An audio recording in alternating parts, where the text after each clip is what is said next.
"32 minutes, 21 seconds. 5-second tone followed by a 1-second pause.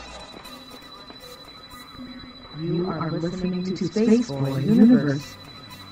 Okay, gang, let's go.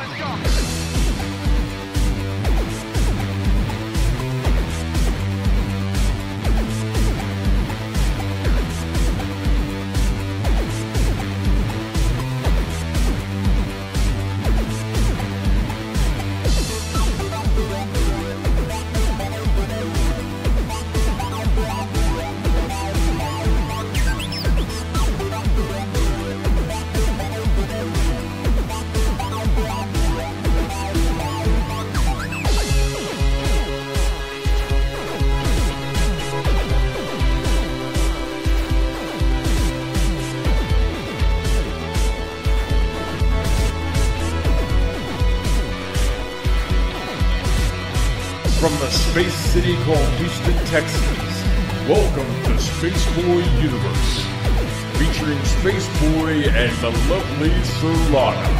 So strap in and prepare for launch sequence.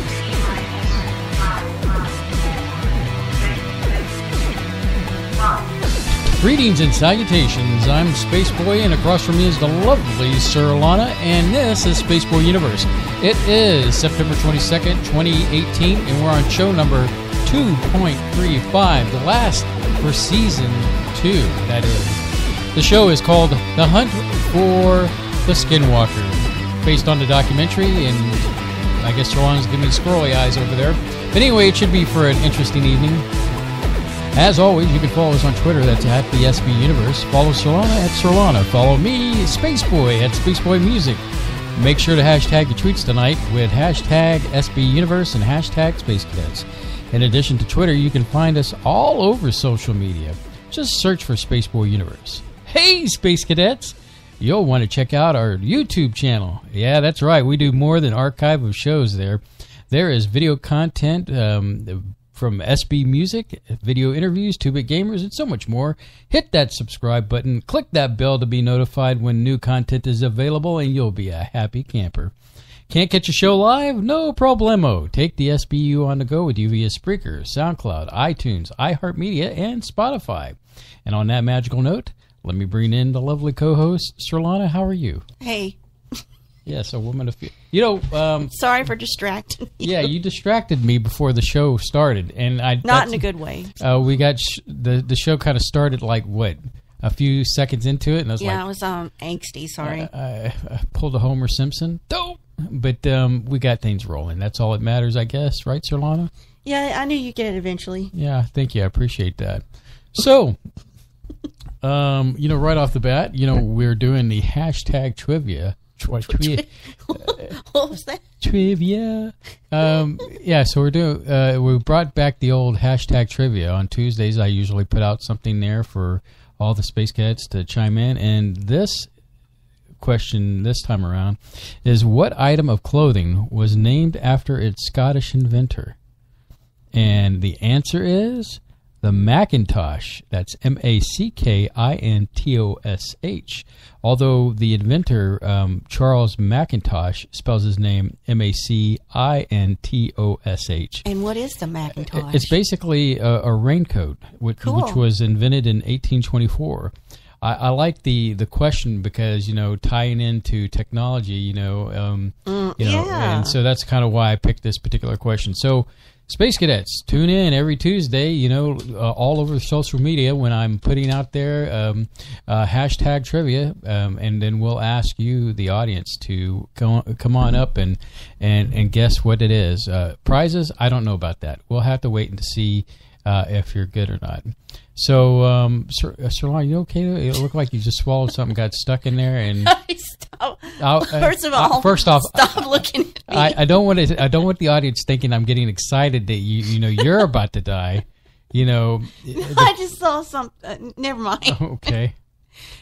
Stop looking at me. There's no need for you to look at me. Well, I have to. You should barely even be able to see me. I have to see and judge that you're okay over there. I mean, because Lord knows, I pull out a little blood out of my forehead, and then you go into hysteria. Well, that's just fun times. Anyway, so where would you like to go today? Well, Surlana? I'm going to get this out of the way because I know you're all into the whole cryptocurrency thing because you have some, and you're just like, you got your phone there and your app, and you're like, So, which it amuses me to no end. That's fine. Wait, I think you're fun. You made me out. The image I got, you made me out. It Like was Scrooge McDuck? No, I was thinking like a little troll, Like a Scrooge McDuck troll. But, unfortunately, our neighbors, to the west of here, Japan Bitcoin Exchange is robbed of $60 million worth of cryptocurrency.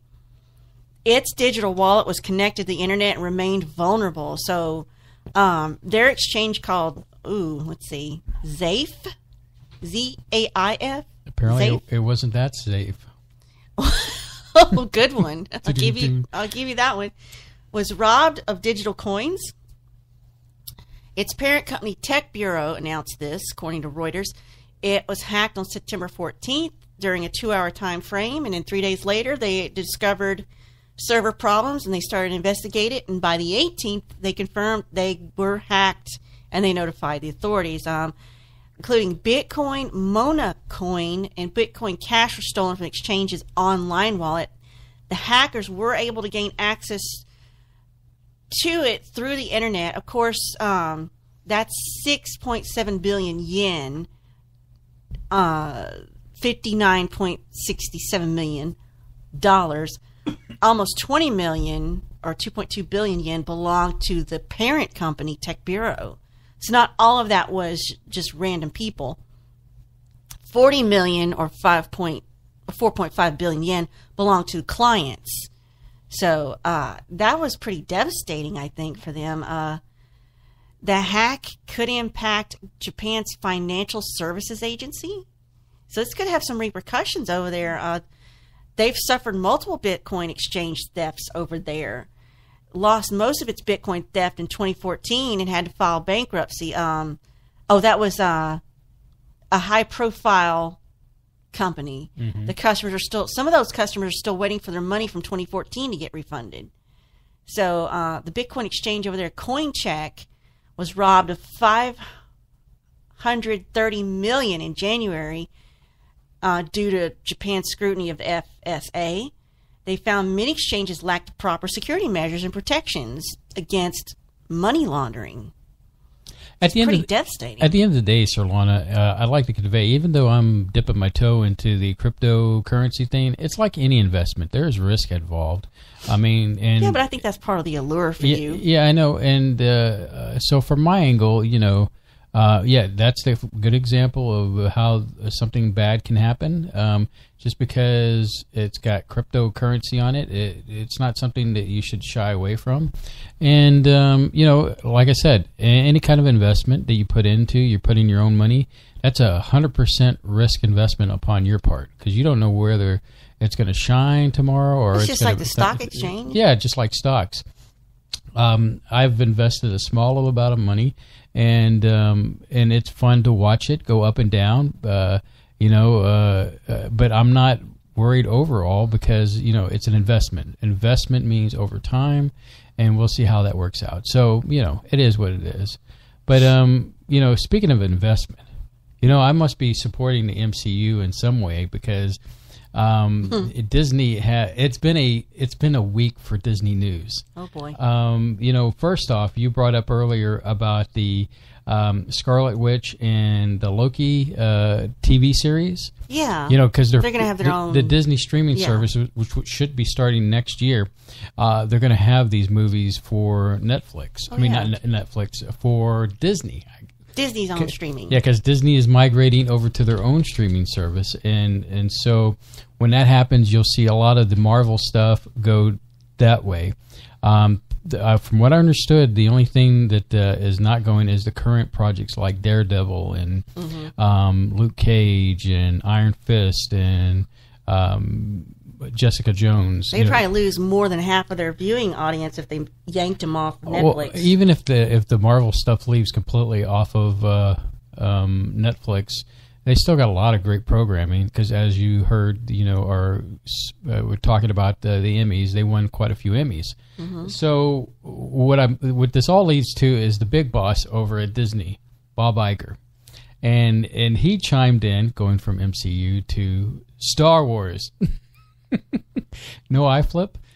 I've got a fingernail file. I got something to do while you talk about Star Wars.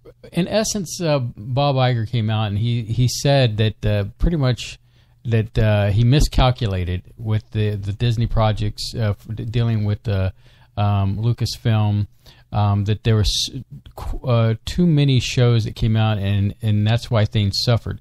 What's interesting in this conversation that he had and that came out was Kathleen Kennedy didn't come up. But wait, there's more. My favorite word of the day was buffoon, right? Ryan Buffoon Johnson's name didn't come up either. So the man is not getting his trilogy like he thinks he's getting after, I guess, number 9 is over with. He had high praise for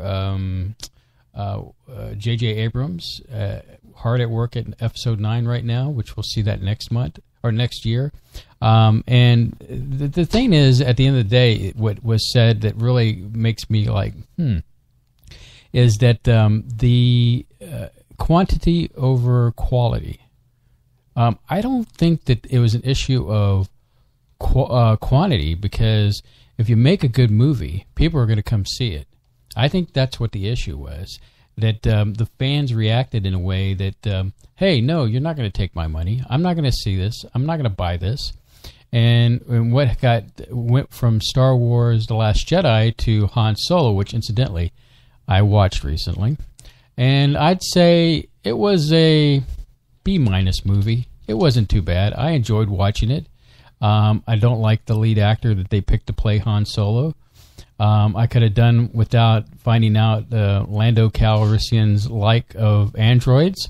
But beyond that, I thought the movie was decent, and it was an all right movie. But at the end of the day, it'll be interesting to see next week when we hear that Kathleen Kennedy is leaving, and then finally put the nail in the coffin for Ryan Johnson, and we could be done with that and move on. Yes, Star Wars please, God, can we move on?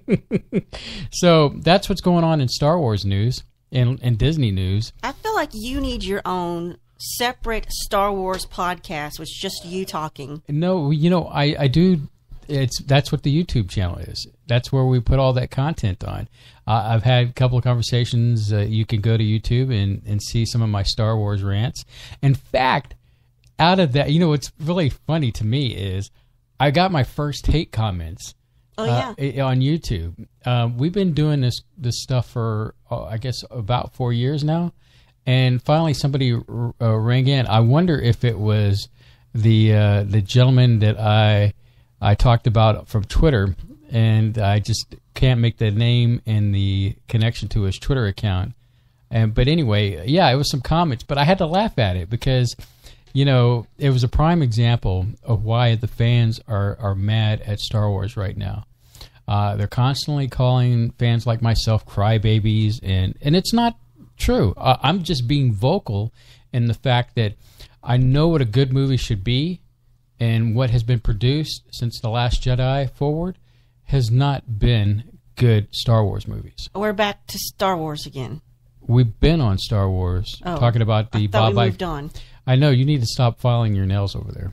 Okay, I'm just waiting for it to be over. All right, well, if you want to take it from there. Well, something I'm thinking you would be interested in. Speaking of other Marvel news, Is it going back to Star Wars? No, we're not going to Star Wars, but we're going to talk about Captain Marvel for a second.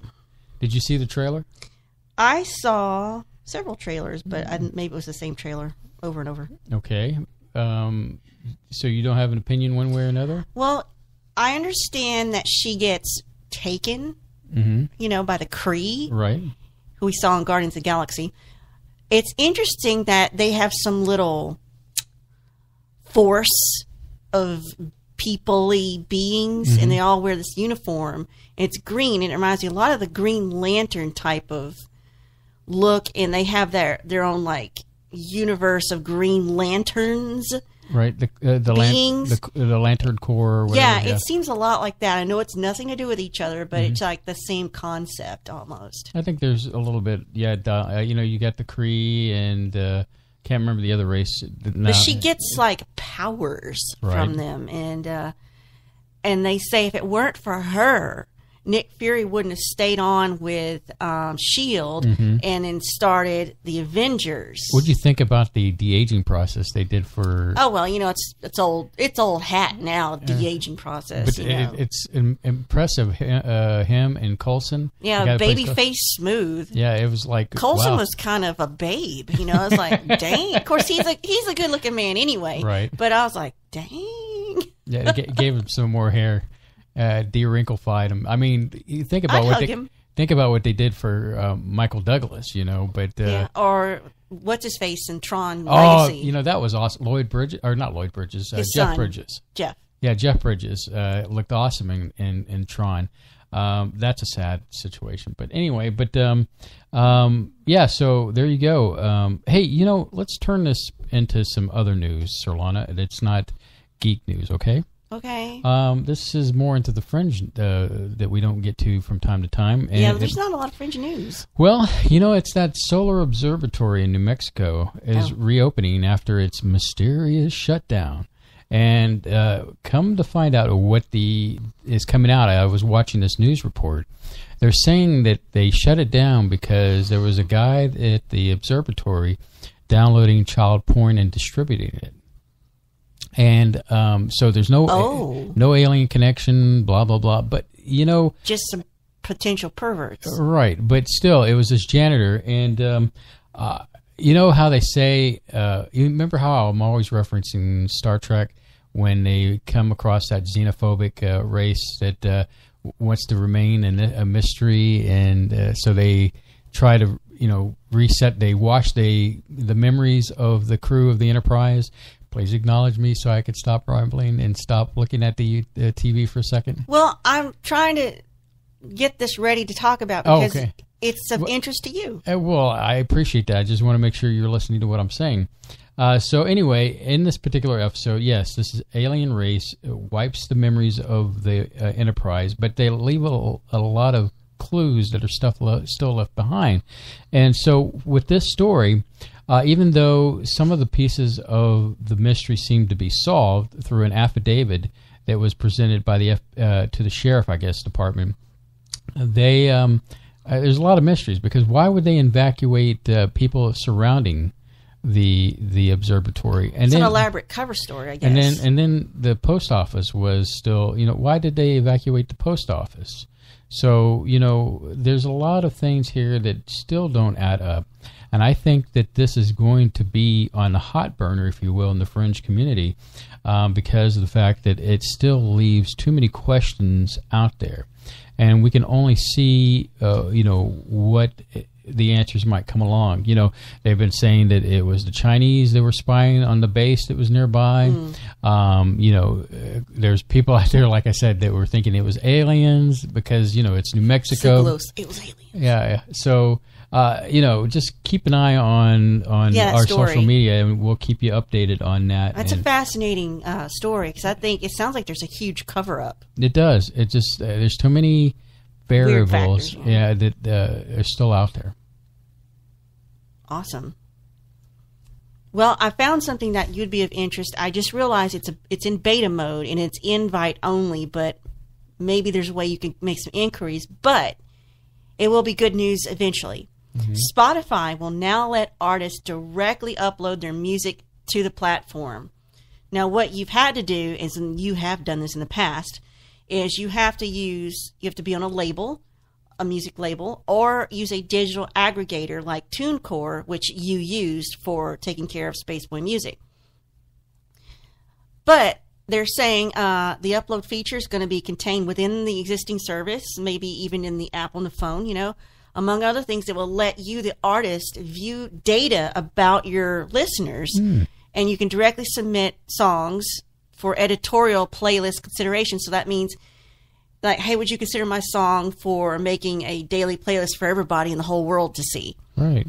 So it won't work like SoundCloud, where songs are instantly available. If it's going to be like a wait period. I wonder if they're dipping into SoundCloud's ideas with this. Well, I think almost anything's superior to SoundCloud because I'm very SoundCloud bitter.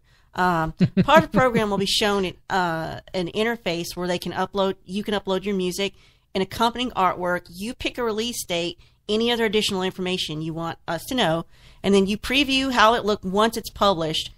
The direct upload is being offered free. Now, the company recommends you as the artist upload 5 days ahead of your planned release, like you have a release date, you know. And that's not anything different than like TuneCore, which I've done that before. Right. So Spotify is also going to make sure your music doesn't contain any potentially infringing content and cross-check it to make sure the same content isn't being delivered to Spotify through other partners, like somebody hasn't stolen your song and you upload it as theirs. So and it avoids duplicates and it'll allow artists to utilize the built-in analytics for your music. So this could be really great. I hope it becomes available to all users soon because you would greatly benefit from that. From what I've heard, it sounds like a wonderful opportunity. I kind of, with how it worked for me previously to get music out there, went through a party called TuneCore. Still there. And it's still out there. And from there, it would distribute music to things like YouTube and Spotify and things like that. But it took care of your digital rights, didn't it? It did take care of my digital rights. At this point, I kind of let that go to the wayside because, it costs money. Yeah. For each album, it's not cheap, And although I come close to making back some of my money on some of the albums, it was kind of a thing where I said, I'm going to have to stop doing this because it's kind of expensive. But now with the Spotify thing, I'm excited because, I like using Spotify. I love Spotify. And, it would be a great opportunity for, okay, I'm good with just getting my music out on Spotify. So that might be something that I will be doing in the near future. I look forward to you putting it back on there because then I can have all the music I love in one application again. Yeah, I'll have to sit down and review that. But, I have been thinking about doing that to just get it out there. Well, you've got to wait for it to get out of beta mode. So, because it's only invite only unless you can figure out how to get an invite from Spotify. I could probably... look for a way.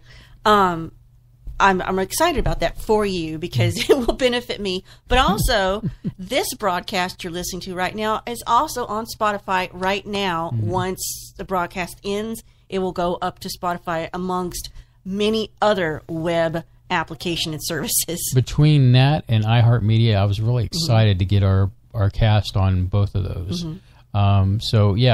Spotify, we've been a big fan since we were able to get it.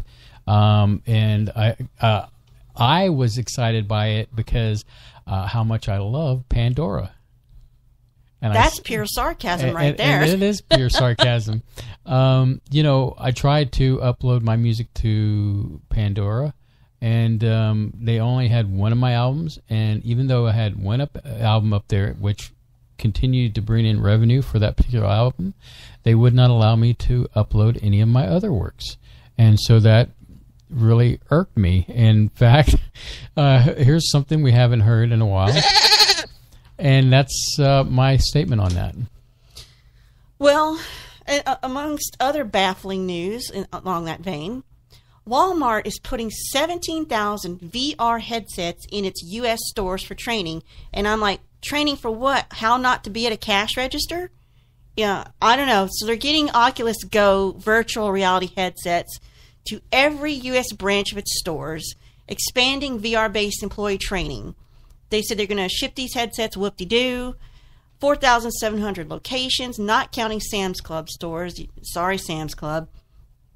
They're going to start shipping in October. So they have a VR academy in the training centers, thanks to a partnership with some company called Striver.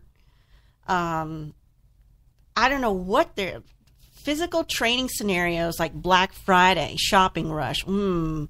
Interesting. Lets employees learn how to use new technology. What new technology is at Walmart? I don't know. I haven't seen it. Well, designed to give employees. They got that little lounge area where you can pick up, stuff you order online. Where do I do that? Because every time I go to Walmart.com, like your store is not available for site-to-store shipping. It's right there by the.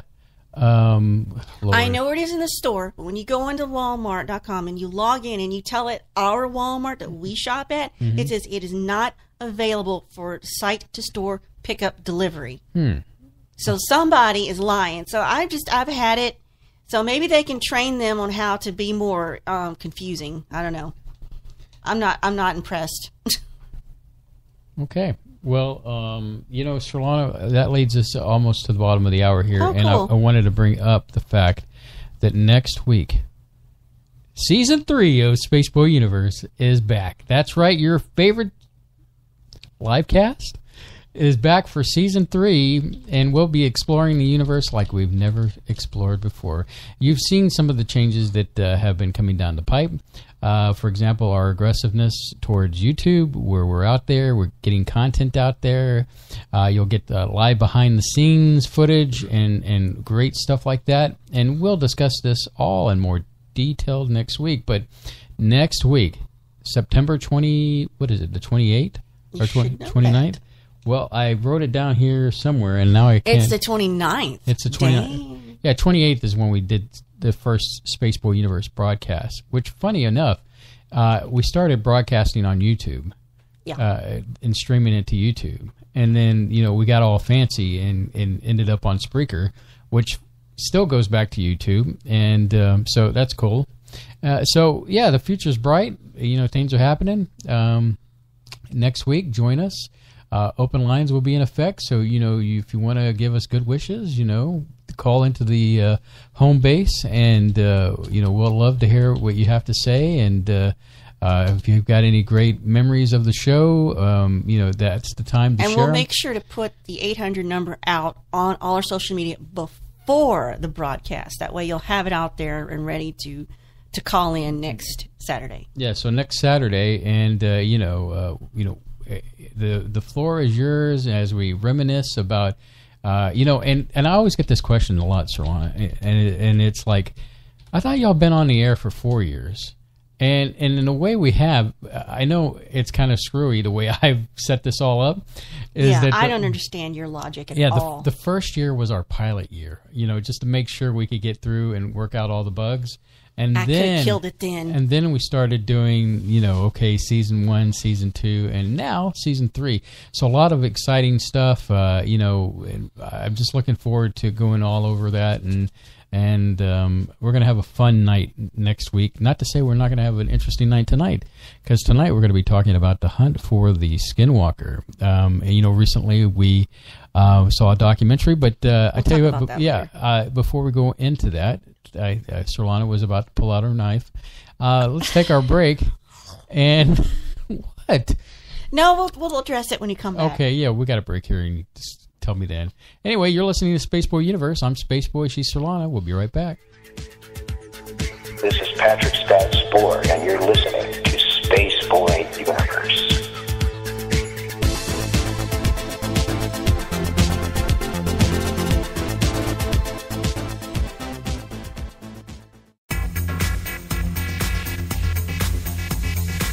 You are listening to Spaceboy Universe on the SBU network. Explore the universe with Spaceboy and Surlana. This is author Jordan Root. You are listening to the Spaceboy Universe. This is K28, and I'm listening to Spaceboy Universe. Hi, y'all. This is Lori calling from Texas, and I love listening to Spaceboy Universe. Hey, this is Dave Cruz, host of Beyond the Strange, and you're listening to Spaceboy Universe. This is Wendy. I'm listening to Spaceboy Universe. Hey, y'all. This is Lorelai DeLille. I listen to Spaceboy Universe. Don't you? Tell your mom and them I said hi.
You are listening to Spaceboy Universe.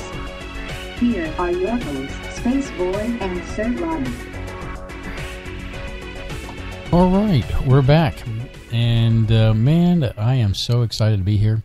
What's so funny about it? I mean, is it a joke? I mean, you know, I can't understand you sometimes, Surlana.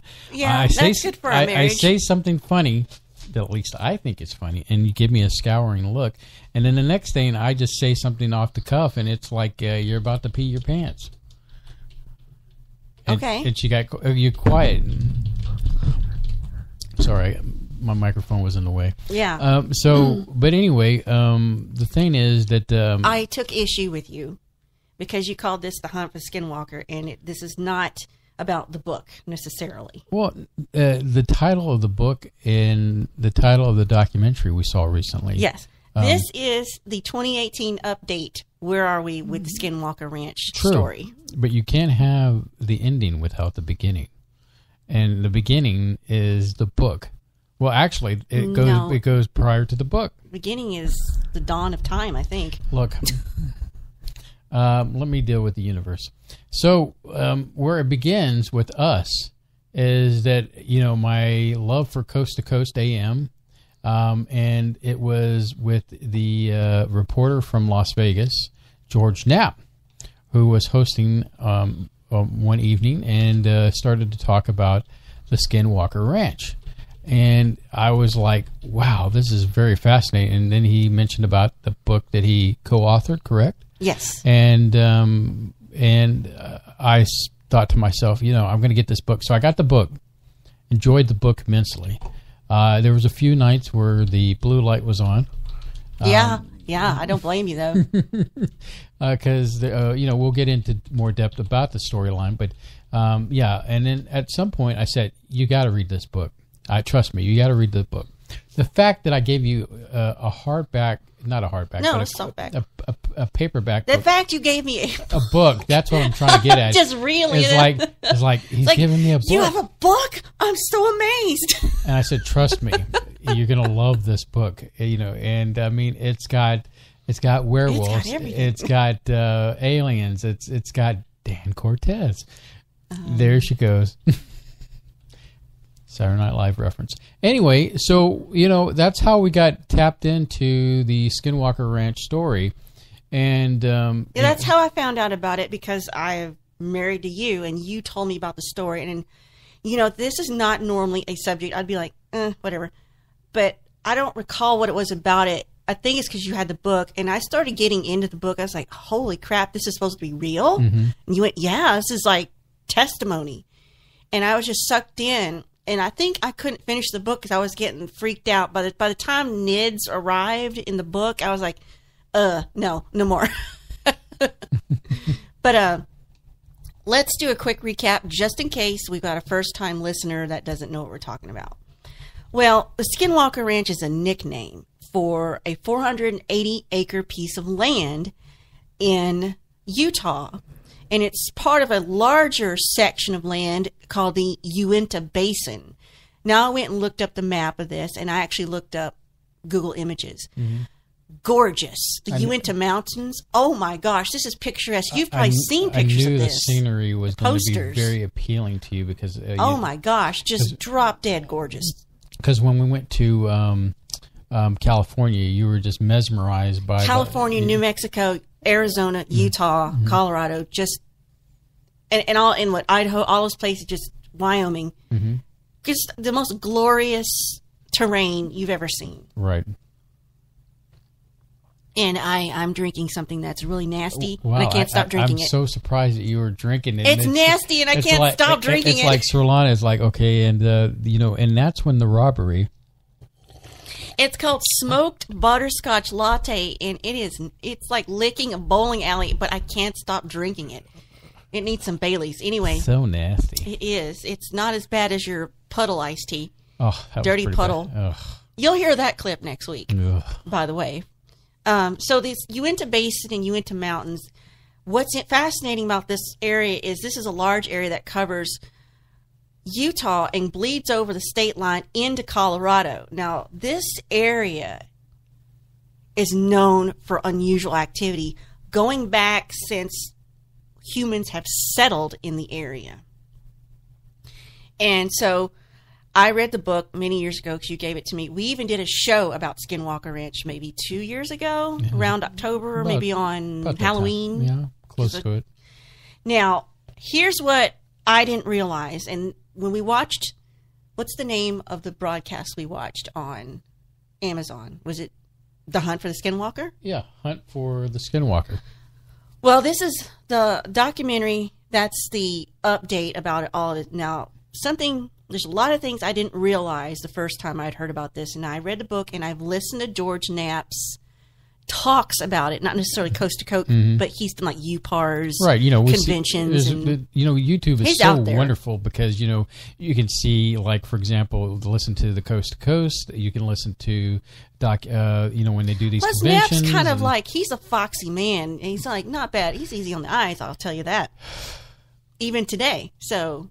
And as you go back in time, it gets even more good looking. So I didn't realize this, that the Skinwalker Ranch area is the most paranormal hotspot on the planet, then the most studied.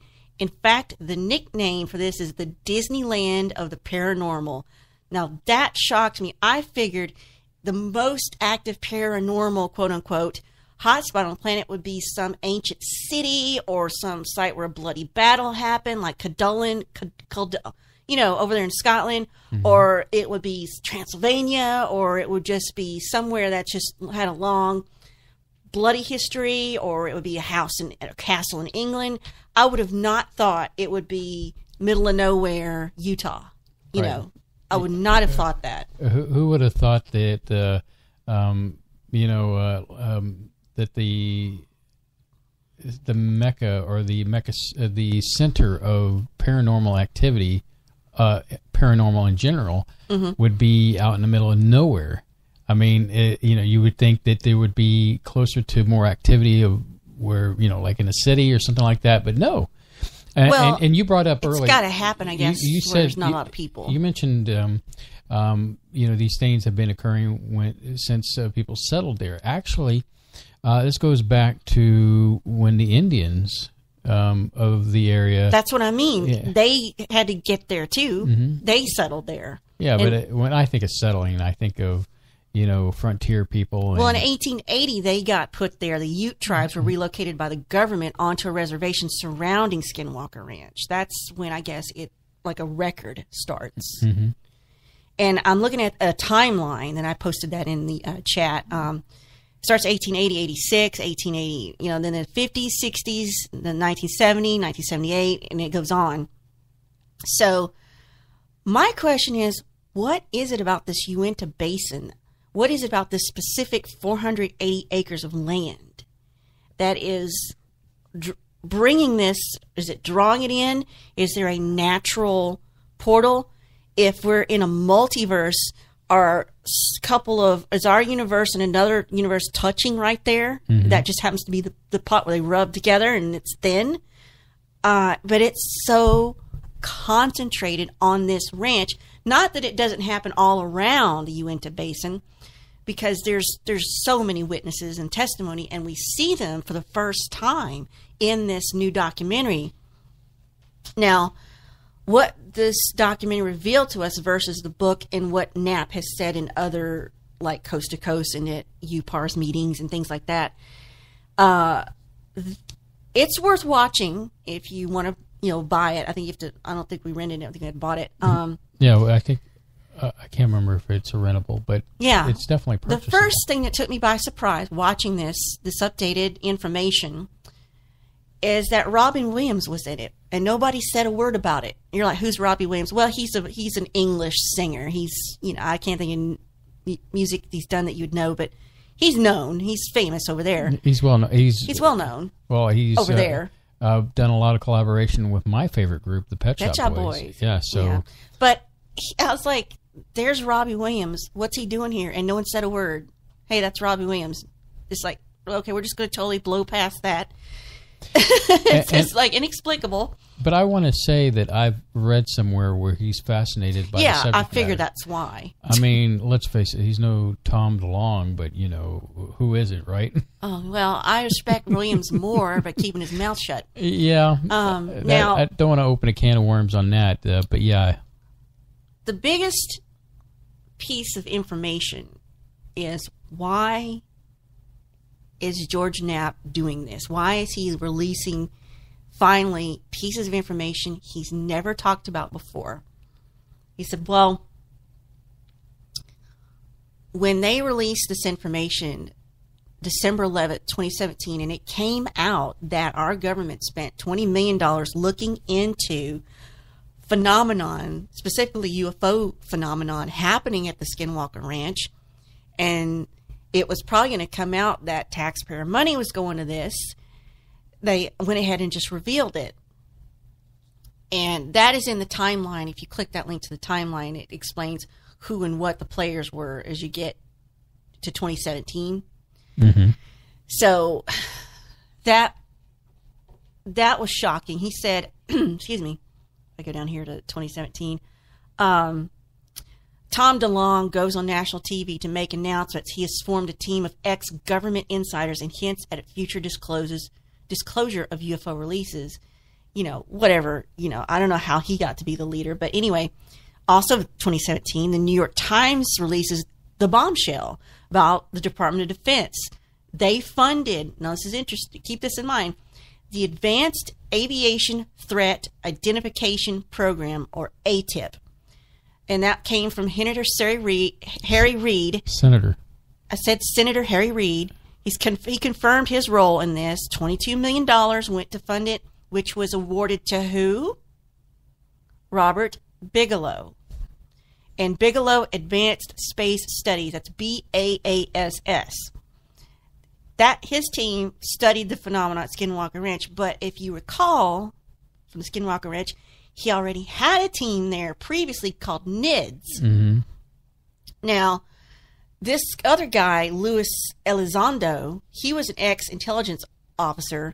He had 20 years of experience. He was put in charge of the ATIP program, and he spoke extensively to the media. I don't know how somebody didn't shut him up regarding his role in observing and documenting exotic, unidentified craft and a collection of exotic alloys, which, I mean, metals, I guess they found, and artifacts, presumably from Skinwalker Ranch. So that's how all this came to be. And Knapp said because that came out, he felt like he could release more information than he had before up to this point. Well, I'm sure that he felt like, he couldn't release certain things out. We've seen so many shows where the reporter, talks off the record about something, or there's something that goes beyond that maybe the other person and the reporter agree, okay, we won't discuss that for right now, but let's discuss this, and that's where we'll get with George Knapp. What he wants to say is that because a lot of the witness and the testimony and stuff and the things that were experienced by people around there and that lived there, it's all part of a larger story that when that comes out, it's going to be pretty jaw-dropping. Now, I don't know if he meant December 11th announcement or something that's yet to come. That's the part I'm sketchy on. Well, when we're watching the documentary, what was your take when it would show George Knapp and the guy would ask him a question, and George Knapp would, I don't know if that was an editing choice for dramatic effect, because Norrie's already agreed to do this, and I'm sure that they discussed what they were going to ask and what they weren't going to ask ahead of time. So I'm thinking certain things were done for drama. Well, still to create fake tension. It still makes a point. You know that one where he asked him a question and Norrie just looks at him and then he's like, and he kind of walks off camera all smooth, and I'm just like, I think that was just strictly for dramatic effect. Everything was already plotted and planned for this documentary. I don't think there was any gotchas that Knapp didn't know about. Not Norrie, Knapp, George Knapp, not George Norrie. That's just a device. But I think it emphasizes the point because, as the interview goes along and you hear more from Knapp, he just gives that impression that he knows there's a lot more stuff that he knows, and he's not coming forward. But even though he's not coming forward on a lot of that other stuff, I still think there's stuff he's not telling. There's stuff that he actually talks about through the documentary, which we'll get in later in the program. And so that's what I was looking at was I really believe that George, and it's like he's been in Las Vegas forever. He's a well-known reporter. He's in the top of his game. He knows where the bodies are buried practically in Las Vegas. So he's one of those kind of reporters, that he's done the course of time. Just kind of like I'm not saying he's exactly, but Jim. God, I can't think of his last name. Anyway, he was, it'll come to me in just a minute. The guy that looks kind of like he could be my grandfather. Mars? Jim Mars. Man, I can't believe I forgot his name. Please forgive me. He was a reporter. And, he's kind of one of those same kind of people that, who has a wealth of information and he would always tell you at the end of whenever he would discuss something is, don't take my word for it. Go out there and find the truth. Yeah. So I'm led to believe that I think Knapp Hold on. knows even more. Yeah, I'm led to believe that he knows more. That's what I was going to say. Than what he put in this documentary. I think there's stuff about this ranch that he's holding back. Maybe he didn't experience anything because he said every time you go out there, this phenomenon just went dead. but he was there talking to people for a while, and he talked to Bigelow, and then his compatriot Colm Kelleher was there, and they did interviews in it. So there's I really think there's more than what they're telling us, because there's something bigger they can't tell us. And I have a question like that woman did, which we'll talk about in a bit, a witness. Is it an otherworldly phenomenon doing this, or is it our own government and it's part of some crazy experiment, elaborate cover-up, which I wouldn't put past them? Or is it a kind of both? Were they messing around with something and they opened a portal, you know, like whatever the crap they're doing with CERN? And I was telling you, it's when we talk about this ranch, and we've talked about dark matter, and we've talked about CERN, and we talked about quantum computing. My brain is making connections to all these topics. I really feel like these things are all connected with each other. You think it's really far-fetched to me? No, because you're in part of it's the technology that explains why this. The reason is that, and I'm not being funny here, is it's all connected because of the universe. I mean, it's different parts of the universe. We talked about the quantum computing. That just explains how they do it, maybe? Yeah, and then, you know, we talked about dark matter. We talked about trying to see the beginnings of the universe by smashing atoms together at CERN. We've heard about the supposedly conspiracy theories resulting from CERN. And, you know, it's all connected in one way or another. Like, I think they're using a quantum computer to control CERN, to open portals, and I'm wondering if they're doing it at CERN, but it's happening over here. You know, remember we were talking about using universes in the quantum computing thing when we were talking about that. I'm telling you, this stuff is all connected somehow. Yeah, I know I sound like a wingnut. You know, I'm thinking I got this really image that is. you've got a wall, and there's these red pieces, little red strings. You know, this is connected to that, and so you know, Surlana, we are at the top of the hour. So you know, I'm looking forward to getting into our next subject, dealing with this in the Gormans, which we get into the meat and potatoes and talk about them. So we'll talk about what the update is there. Yeah, with the all that good stuff. So you're listening to Spaceboy Universe. I am Spaceboy, and across from me is the lovely Surlana, and we will be back right as I do this. You are listening to Spaceboy Universe on the PAUK Radio Network.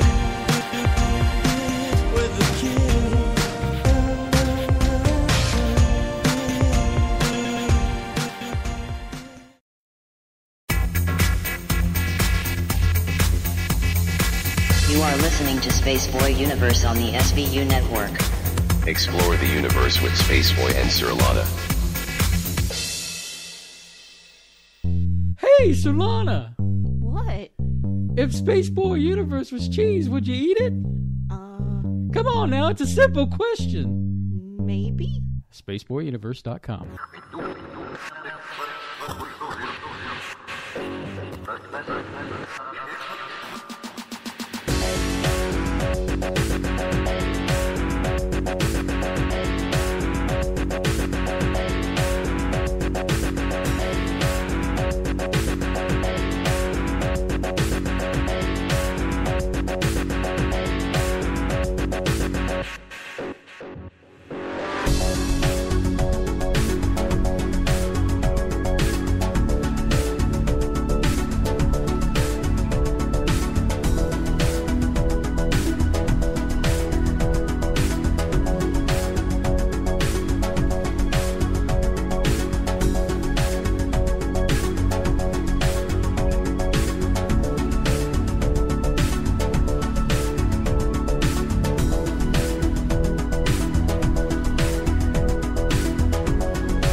You are listening to Spaceboy Universe.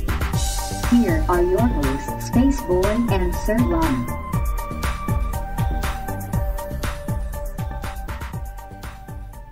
All right, we're back, and we're talking about The Hunt for the Skinwalker, a documentary we saw recently, but it goes further back than that. It's about the book. It's about the exciting listening that I did on, I was going to say Space Coast. You wish. Space Coast, Coast to Coast. Coast to Coast AM, which had George Knapp on and talking about it. So, you know, Surlana, fascinating subject. Wouldn't you agree? Yes. Sorry, I'm throwing you off. Usually I say that comment for last, but, you know, it has to be said because we've kind of talked about this before on a previous broadcast. But I know we're going to get into the new stuff. Well, we're talking about what was not said, what was kept from the public.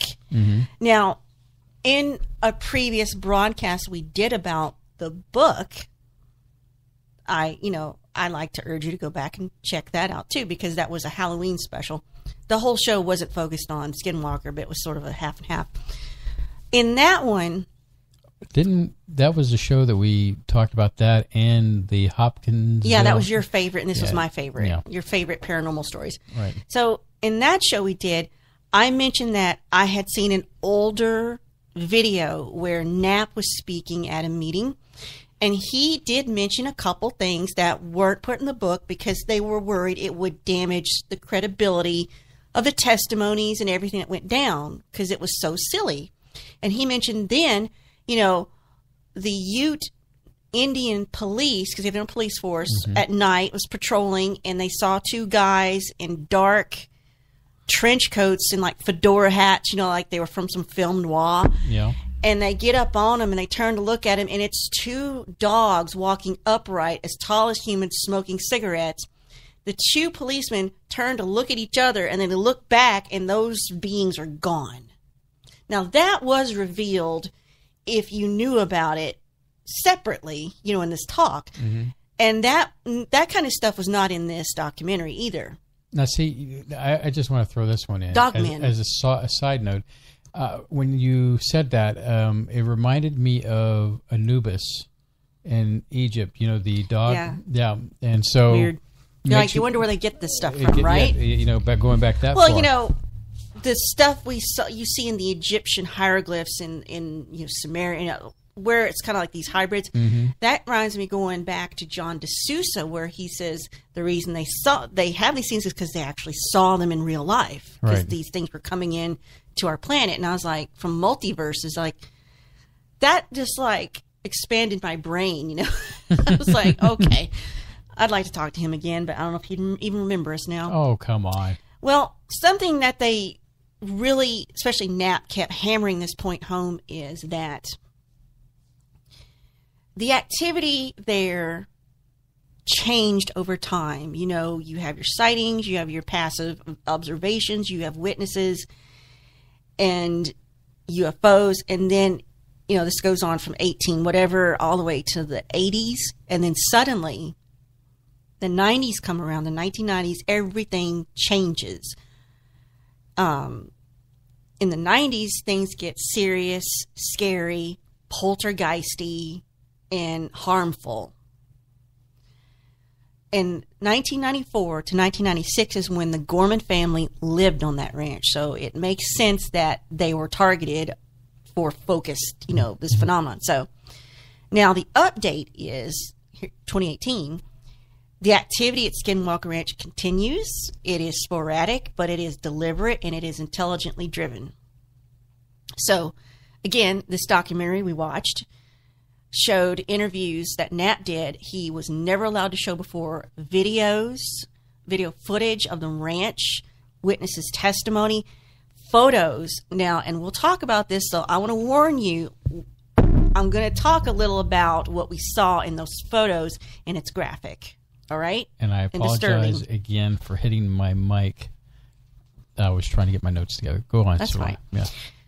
So, as I mentioned before, Knapp said on December 11th, 2017, things changed where he felt he could come forward with a little bit more now because our government admitted to looking into this phenomenon as a matter of national security. And as I said before, $22 million of our dollars went to looking into all these reports. So that means that Skinwalker Ranch is a matter of national security. So he didn't share a lot of this stuff before because it was connected to some larger explanation about UFOs. So now this is what I'm thinking. If we believe all the testimonies he's collected and what Knapp has said, if it's a matter of national security, that means our government's worried about it because they have no control over it and they can't stop it. And they don't understand it. That's what I'm taking from it. Now, what was most interesting is he finally releases the interview with Robert Bigelow. Mm-hmm. If you don't know Bigelow, he's a big name in aerospace industry. His company has helped put modules up in space, for habitation, for ISS. He's based in Las Vegas, but he does have something down here in Houston because it's close to Johnson Space Center. And as a stupid side note, I actually kind of worked for him too when I did a temp job. Just doing cleaning restrooms and sweeping a concrete area for reasons I don't understand. But I needed the money, and so I technically worked for Bigelow for like two and a half days. So what I find fascinating that I did not understand from the book or anything previous that I'd heard about the ranch is that even if you don't live there in the basin or near this ranch, if you are just coming as a tourist, you can have an encounter. Not only can you see something or have an encounter, some people mention they just went to visit so-and-so and they came back with quote-unquote hitchhikers that followed them all the way home. Like something attached itself to them. That's disturbing to me. So I don't know if you even want to go as a sightseer because something could happen you don't want to happen to you. Now, when the Gormans left the ranch, I'm thinking that's their real name because it's been released, they moved. When they finally moved, they said this activity just followed them. It came right with them. So they couldn't move away from it. Yeah, astral parasites maybe, but I took that to mean the paranormal just stuck itself to them, and that's nowhere to run. What I felt bad for the Gormans was that here's this couple that they buy a ranch and they want to do the cattle thing, and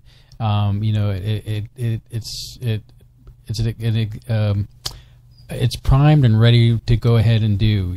They buy this property with the hopes and dreams of just no idea what's about to happen to them. And yeah, exactly. Kind of like in a way, it's like that movie Poltergeist, where they're in this home, same kind of activity too, and kind of find out that the home, yes, is built on a Indian burial ground. Well, I was talking to you previously during the day. I said, well, which came first, the Native American mythos or this phenomenon? Did the natives build their mythos around what they saw and it became part of their lore? Or did they attach the Skinwalker to this because, that the area was cursed, and by another tribe, they cursed the Utes? Well, the thing is that the Indians pretty much knew of what was going on, and they respected it. They kept their distance, and unlike the Indians, I don't think they talk about it either. Yeah, they pretty much, they knew as a community about it, but it wasn't something that was put out there and spoken and all that stuff. And so you get people moving west and colonizing, the rest of the United States, coming across this, and it ends up for a bad situation for those because I hate to say it, but the manifest destiny situation of the thing where people were moving west, they didn't care. They were just looking for an opportunity to get away from the East Coast and make it their own. Could you imagine being either a native or a settler, and it's 1880 whatever, right? And suddenly you're out there farming, and a portal opens, and a weird thing steps out. I mean, we can't handle that now, although we would have all kind of crazy explanations for it. But then... But still, some of this... the thing now is that we are more scientifically minded people. Yeah, we'll try to find. We live in a technologically advanced society, but back then, of course, some of this would look like magic or ghost and. Well, it does sound, even though we've got the technology, it still kind of sounds like magic, and I'll explain some of that in a minute. But as we continue on, but it's kind of like going back to what we said at the beginning of the program, George Knapp holding back on some stuff, and then talking about what was it later on this year or something further down the line at an opening of more of what is actually going on, a better understanding. Yeah, it's definitely something we're going to keep our eye on. Yeah, so I'm looking at it from the perspective of, it's kind of like the expression where the government, if we've got this kind of technology now, what's the government got? What's the government got, kind of thing? And so it's kind of like George Knapp has this kind of information right now. I think, but what's going on? The government likes to poke the bear. You know what I mean? Oh yeah, all the time. And I think maybe they have brought some things upon us that should not have been. In more ways than one, the government's like that. Especially if you believe. Hang on, what's his name? Bashago. Yeah. And the technologies that Bashago said he witnessed. I'm right. like, that's definitely tempting fate with the stuff he's talking about, the looking glass and the jumping through time. Like, if you want to believe that. Children know it's a good story. It's a good story. It makes for, that'll be a great book, whether it happened or not, I don't know, but it's a great story. And that's what I like about some of these subject matters. We can say personally, like, I don't really buy this, but it does make for a good story. Yeah. Bashago is one of those, but the Skinwalker Ranch. I'd love to talk to him, but I guess we're too small potatoes for him. But, the Skinwalker Ranch is definitely something very fascinating. I guess, did you want to pick it up from... Well, let me tell you about, and I want to get your feedback on this too. Sure, yes. The most heartbreaking thing that I saw that I don't recall if this was... I tried to find the book, the actual book. We have it. I could not find the book. It's in this house. But the most heartbreaking testimony that's in this documentary is... I don't have her name here, but she lives in the area, and she witnessed, along with a friend of hers, a UFO sighting. And she says, and they all report about this bright light, brighter than the sun. They see a light that's brighter than the sun at night. It was so bright, she thinks it burned the face of her friend, and gave him cancer, and she believes he died from it. She was crying. She was upset. They interviewed her son, who was grown. They interviewed him about it. He's had encounters. He's seen things. He saw something weird moving in front of the moon by propulsion he couldn't understand. And she was wanting to know. She had one question that she wants to know. Is this phenomenon other entities, or is it our own government messing with us? Doing experiments on us? Opening portals, they're the ones facilitating it and bringing it to us, or is it actually all government stuff? Well, from some of the things we've read about underground bases, there's a belief that we're in cahoots with alien extraterrestrials. Actually, that would go along with the noises that the Gormans said they heard underground, the machineries going on at night. Maybe they're doing stuff underground too. Well, a lot of that area is said to believe that to be underground tunnels and bases and things of that nature. But from what the testimony was, like, if it's them, quote unquote, whoever they are, or our government, they're quite shameless about it. They don't try to mask it. They just do it, the sounds and everything. But her testimony was heartbreaking. Oh, it was. So that tells you people have been hurt. People have died. Don't know if that's connected or not, but she believes so. You know what? I hate to say it like this, but what I liked about that is that you genuinely feel like she's telling the truth. She did. She's crying. She experienced something. It's kind of like when I go back and I talk about when I am losing my mind because Travis Walton. When you listen to him talk about his experience after all these years since 1970s, it's still the same story. It hasn't wavered in any way, fashion. It might. When I say it hasn't wavered, it's consistent. He hasn't embellished. No, he hasn't added. He hasn't taken away. And I'm sure he's got other things he hasn't disclosed about his experience because it was very personal, very traumatic to him. But just like when I see and hear a story like that, when this lady was speaking about her experience, it's hard not to believe me, I know crazy. Do you? Yeah, I Please do. Explain how you know crazy. Now, before you get all offended about it, I'm not talking about you. There's a few coconuts in my tree. That is a brave statement. Well, I'm gonna get me a cracker. Whatever. The thing is that I've seen crazy before, and this woman is not crazy. I generally feel that her experience is true. She experienced something that has affected her emotionally. And in addition to that, her loss of her friend has hit her dramatically.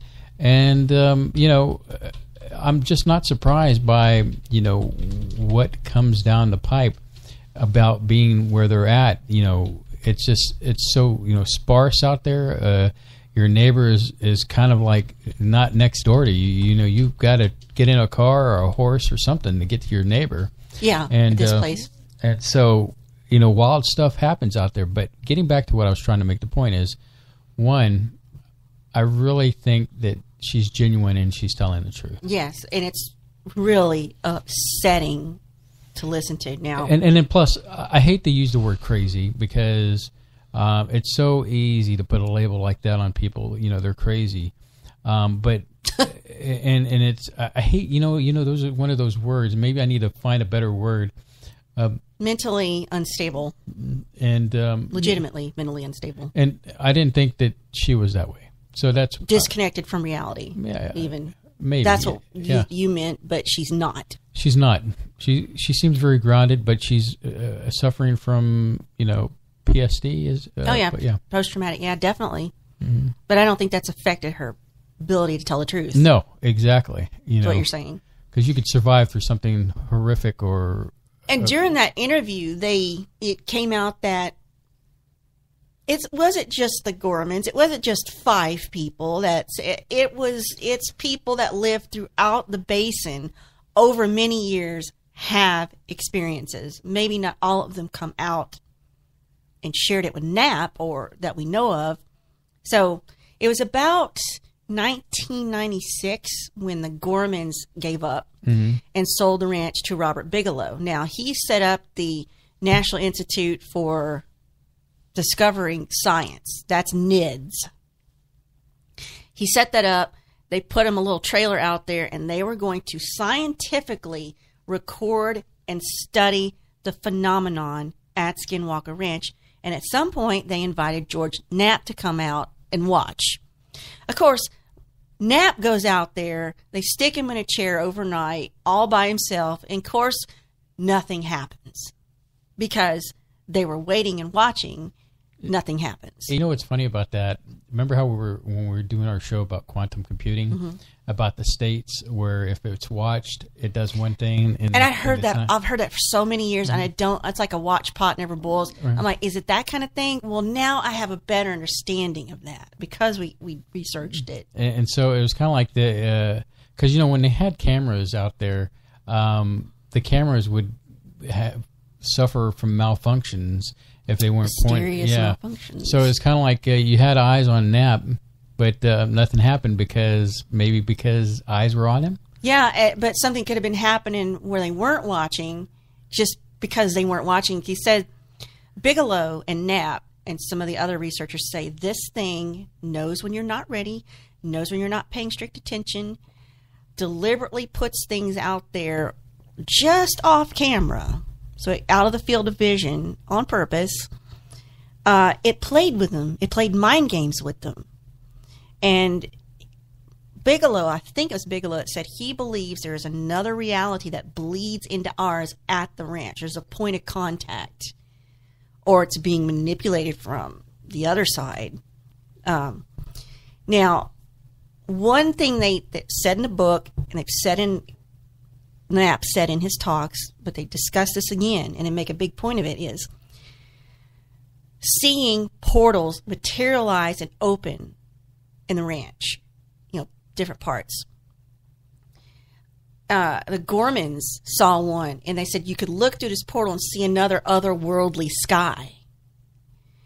Odd creatures would pop out of the portal, materialize, and then instantly disappear once they got out the portal.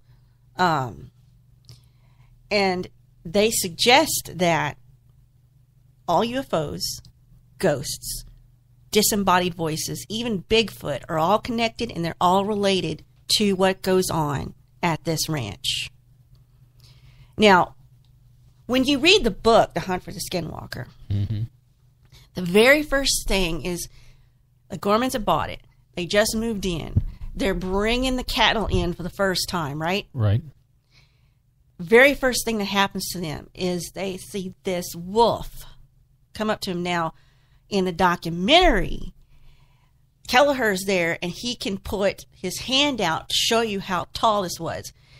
And I don't know how Kelleher was, but I'm thinking this was 5 foot that he put his hand up at least. And I'm like, wait a minute. Okay. If you see anything over 2 feet coming toward you on 4 legs, and they said it was friendly like a domesticated dog, and they pet it. I'm like, why would you pet a giant-looking wolf? Right. Even if it was friendly. They could eat that you is like a messed snack. up. Yeah. First of all, Gormans, no disrespect, but that's messed up. You don't do that. They you don't know. Probably got the impression from the beast that they weren't threatened. It was like, okay. And then plus, being new out there. Yeah, I mean, they probably thought someone's it didn't strike dog. them. Didn't strike them as okay. But I'm sorry, that's nutty. And the fact that they had to go send one of the kids to go get the .357 Magnum, then to get the shotgun. I'm like, if you're a rancher, why don't you just have weapons on you all the time? That's just me. That's my commentary. Anyway, no disrespect. But which, incidentally, it's interesting to see later on in that documentary how everyone's weaponized. Yeah. They're ready. Yeah, and I'll tell you more about that later too. So after all this went down, and of course, you know the story where the wolf lets him pet it, casually walks over, grabs the snout of a calf to pull it through the corral. Right. And of course, they shoot this sucker point blank with a .357 Magnum Dirty Harry gun. Then they go get the kind of shotgun. Which the first shots didn't even phase this thing. Point blank range. It's not like they were miles away or anything. They were standing right there next to it. And then he gets the kind of gun that can bring down an elk. So a chunk blew out of it, but it's like, it was not phased. It was not hurt at all. So later on, they showed the Gormans examples of different types of wolves that have existed and that exist now. They said, point to the one that's closest to what you saw, and they pointed to a dire wolf that has been extinct for 2,000 to 3,000 years. And even then, it was still bigger. Yeah. I mean, that blows my mind, But I just, the way they, handled it, and then to be, after they pretty much blew this animal to bits, but it didn't get blown. They chased it. I'm, paraphrasing. I mean, you know what I'm saying. They blew it to one bit. One chunk came off of its body. And so... Oh, and that was interesting, too, because they said They saw it come off, and they just sort of ignored it because they were chasing it. They chased it to, like, the creek bed or riverbed. Right. And its footprints just stopped. I mean, they weren't so far behind that they lost sight of it, but the prints stopped. There's no sign of that thing anywhere. They come back. They see the chunk that they just shot off it, and it looked like it was already rotting and decaying within the minute or two that had been sitting there on the ground. Mm-hmm. Yeah, it's that's that I don't recall if that was in the book or not. That little detail, if that was in the documentary. I believe that it was in the book, and that was one of the first stories that I came across, and I was like, "Wow, this is great." That was night one. That's the first encounter. Yeah, their very first encounter. So, hey, Surlana, it's time to take a break. This subject matter is just so fascinating. We're just kind of blowing through it. But and there's more that will reveal that what we saw coming up. Mm-hmm. And indeed we will. So you're listening to Spaceboy Universe, and we'll be right back after this.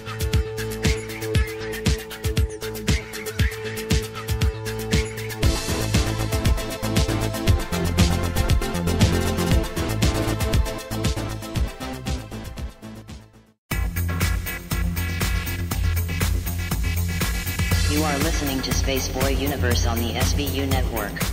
Explore the universe with Spaceboy and Surlana. The epic battle begins this Friday. Direct from ringside at Laser Death Melt. It's Bot versus Bot in Galaxy's 2-ton weight championship, where your challenger, Good Bot, will face the reigning champion, Bad Bot. You're terminated. Reserve seating starting at $30. 2-drink minimum, where ladies don't get in free. This is an SBU production. You're listening to Spaceboy Universe.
listening to Spaceboy Universe. Here are your hosts, Spaceboy and Surlana. Oops. All right. No, there's no oops. I should get back on track here. I mean, yeah, you should be. I'm enjoying your teeny tiny cracker sandwiches. It's our teeny tiny cracker sandwiches. Well, you broke them out. You have these teeny tiny townhouse crackers, and you gave me like a dollop of. Is this cream cheese? It's yes, it is cream cheese. It is quite tasty. Yeah, I appreciate you sharing this with me. I appreciate it's Philadelphia garlic and herb. Yeah, herb. Herb. I know. Don't start thinking of dropping turkeys. Yeah. God, that's a great episode. WQRP in Cincinnati. Yeah. It's kind of like, I get this addiction. I guess I do have an addictive personality. But thank God you have me to slap you out of it. It's not like I'm going to the corner to buy some crack or anything, but the thing is that, There's crack on the corner? Many years ago, I told you the story that I went to when I lived in Georgia for a little spell. Yeah. So when Dixie had bagels and root beer, and I just got addicted to it, and I would only when Dixie had bagels and root beer. Well, the Winn Dixie was close to the house. Georgia. Well, it's not like there was any other store nearby. Okay. That was the grocery store. When you live close to a grocery store, you go to that grocery store. Anyway, trust me. What an idea. And I know I'm diverting here, but the thing is that I'm getting at the point is that I love root beer and bagels. And so at that time, I could not get enough root beer and bagels. So at some point, I don't know how it happened, but did I ask for some cream cheese? Or you introduced these club cracker minis to me from they're Keebler Townhouse minis. Mm-hmm. And I said, they're cute. Somehow we got some cream cheese, and I just went like, uh-oh. Well, it started with Laughing Cow. Yeah, it was the Laughing Cow. That's exactly what it was. We had some Laughing Cow in the fridge. All right, but anyway, long story short, we're enjoying our little snack here, although I wished I had more chocolate. And oh, God. And that is what it is. So, Surlana, we're at the point, I know you just stuffed your mouth. No, I'm good. I guess you're about to start getting into the fascination of the story, and so take it from there. Well, like I said, you and I know this story because we've read it and we've heard about it. But this documentary is definitely worth your time if you want to rent it, buy it, whatever you got to do. It's on Amazon, right? Because a lot of stuff I didn't really internalize the first time I heard it, and some of it I've never heard. Oops, I'm hitting the mic too. I got to stop getting excited. Okay. Here, hold on. I'm going to do this real quick. Bear with me. Okay. I'm sure that feels good on people's ears. Sorry, everybody. I adjusted my mic. Now I shouldn't be able to hit it. Well, what fascinated me, and I've alluded to this already tonight, and I had not heard this before, or I didn't get it, is that the phenomenon changed over time. It went from, I guess, just passive witnessing sightings to encounters.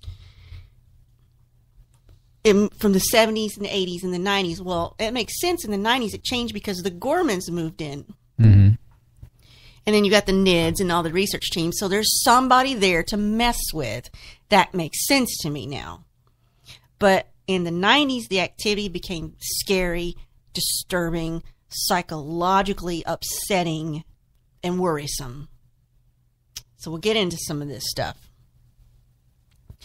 So in the 90s, it really started to concentrate on the Skinwalker Ranch. Now, I don't know if I talked about, it's called Skinwalker because the Ute Indians said this particular ranch was in the path of the Skinwalker, which is part of their mythos of an entity that's really spooky, really scary, and it was part of a curse this other tribe put on the Utes.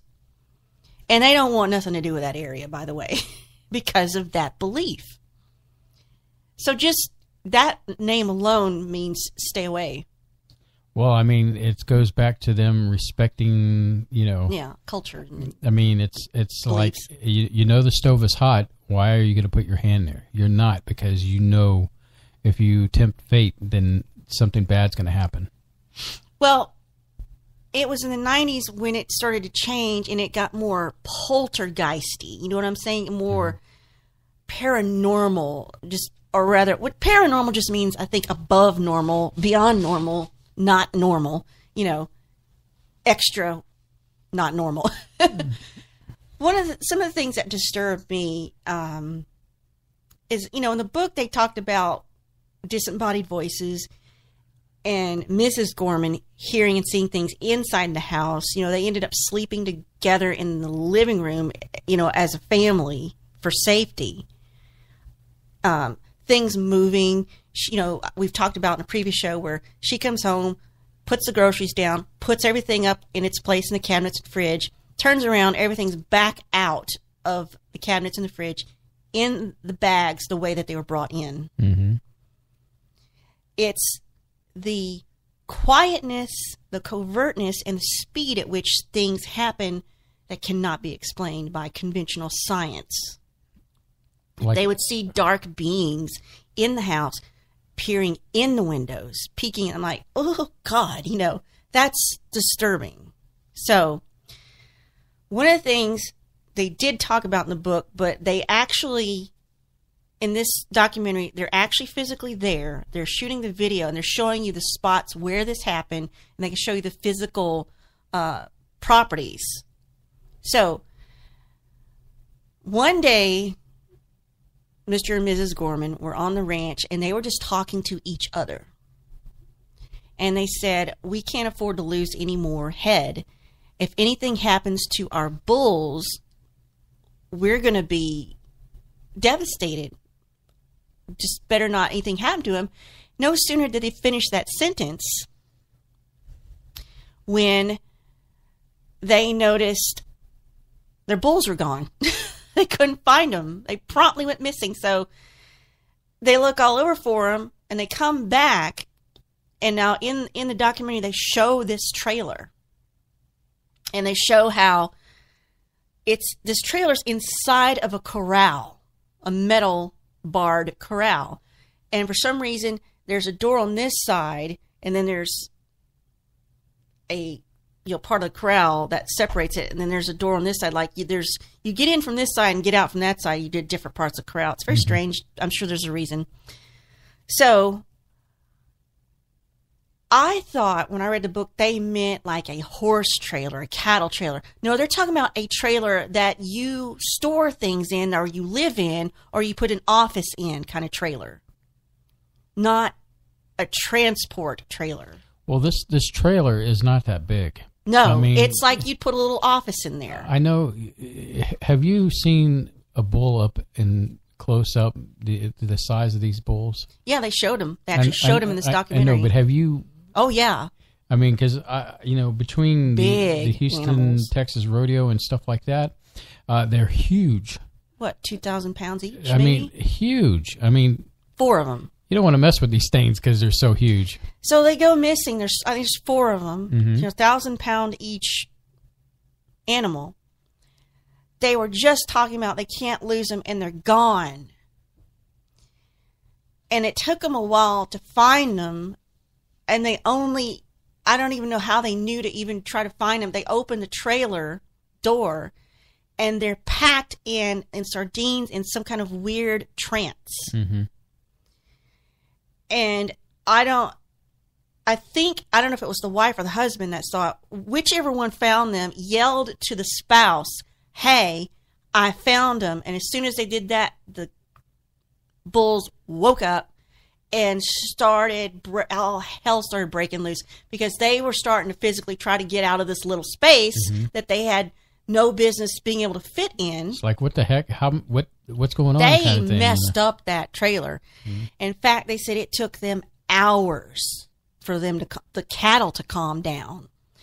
And what I didn't recall reading, or I just don't remember, is not only were they upset, the cattle were upset, the corral where this took place, the bars were magnetized for hours and they just dissipated. Mm-hmm.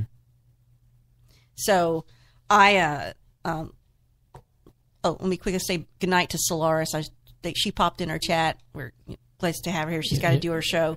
Good night and good luck on your show tonight, Solaris. We appreciate you being here. Absolutely. We miss you. Always. Send a postcard. Or send a message, you know, through the great, what is it? The Great Connect. Mm-hmm. So that is illustrated in this documentary. I think Colm Kelleher, he walks over to the trailer. He shows you the inside. He's like, you can't enter from this side. You can't get in from this side. There's no way these cows could walk themselves in there because it's a trailer for humans. It was not supposed to be for cattle to access or get in or have anything to do with. I'm not sure what the point of it was. I'm sure there was a point, but I don't know what it was. The thing is, there's no way any human could convince these animals to, one, physically get up in there, stand next to each other calmly and quietly. You just can't do it. And it was done in an instant, quietly, covertly. So, how?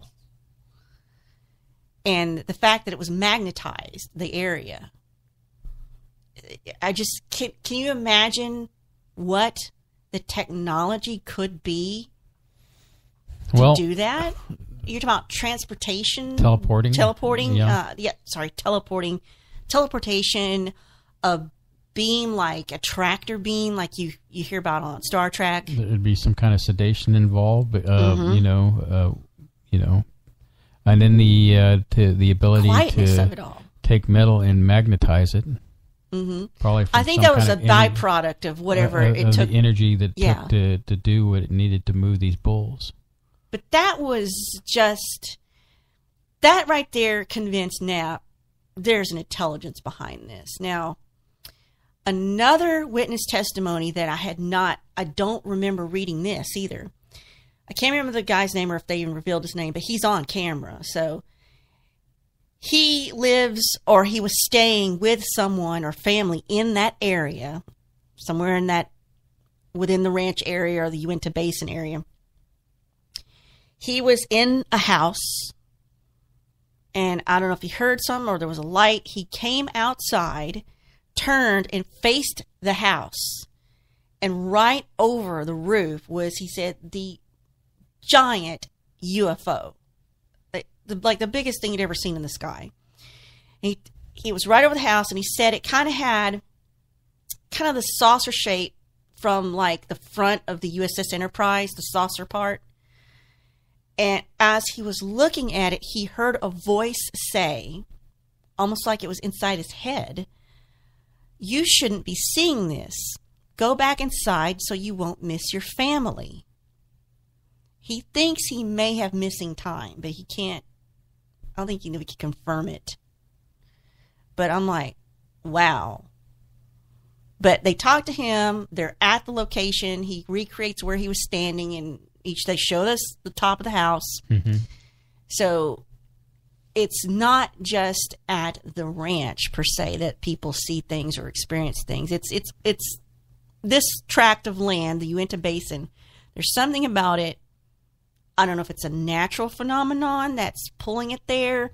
Is this a part where the multiverses touch? It just happens to be right there. Is there a specific reason? Is it our government messing with things they shouldn't? So, as I said, of course, George Knapp interviews many people from around the area. And he interviews the Gorman's neighbors. I think the Garcias, who are next door. The Garcias lost cattle too for the same reasons that the Gormans did. And they interviewed some other. When you say neighbors, they live at a distance, but they're like the next closest individuals that live, near them. So they said maybe they didn't have any witness testimony, but they believed the Gormans. They would talk to him and they said, "Oh, this happened and this happened." And they said, "We believe you. We totally believe you." Now, another thing I don't remember from the book, but they showed this in the documentary, is, they talk about in the book earth moving, like underground. You hear that, seismic activity. But the property had these huge divots taken out, like huge scoop marks taken out of the ground, the dirt. And it showed the remnants of them. Like they did it, they did it a while back when this happened. So you still see physical evidence of where this happened across the ranch. So they showed the size of them. In order to take a scoop as large as this was, you would need some kind of earth-moving vehicle. Well, the Gormans lived on this ranch, and they never saw or heard any large vehicles that could take out these divots of dirt and land. There's only so many ways to get access to these areas where these divots were taken out. And they would have seen it. They would have had some kind of documentation for it. But they never heard anything. They never saw anything. And what they don't understand is why. Why would somebody go to the trouble, alien or otherwise, to take out scoops of land? There's nothing of any significance or value in the dirt that they know of, other than it's part of the psychological warfare, if you will, like just messing with minds, messing with, just like, here's one more unexplained thing we don't understand why. That makes sense to me if you're just, wanting to mess with somebody without hurting them. Now, the next thing I want to talk about is the most disturbing. So I want to give you warning, listener. This is going to be talking about mutilation of animals. So you may want to, pop off for about a minute or two. So, and I do talk about this in the book, but this documentary shows photographs which were not released before, and it's pretty graphic. Now, what happened was one morning, the husband and wife of the Gormans were going to go out to tag newborn calves. Tag the ears so you could, keep track of them. Mm-hmm. So the first thing is they get outside and they smell this odd musky smell. They don't know what it is or where it's coming from, but they're like, well, okay, we still got work to do. And they took one of their dogs with them that was out there with them. So they get out there and they find this newborn calf that they knew happened overnight. And the mother's there. So they go and they tag the calf, they weigh it, they do all the things you do to document a newborn calf. And, whatever. So they go on and they go on to the next animal.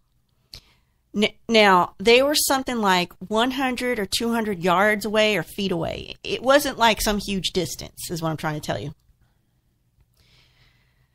They go to tag another animal. Their back is turned. Their dog starts growling and facing the other direction that they just left. When they look back, they see that first calf's mother, the cow, is in distress. She's bellowing. She's limping. She's dragging one leg behind her, walking back and forth, back and forth. She's clearly upset. They go over there. The calf they just tagged is spread eagle, chest open, split all the way down from stem to sternum to butt, and there's nothing inside the calf's body.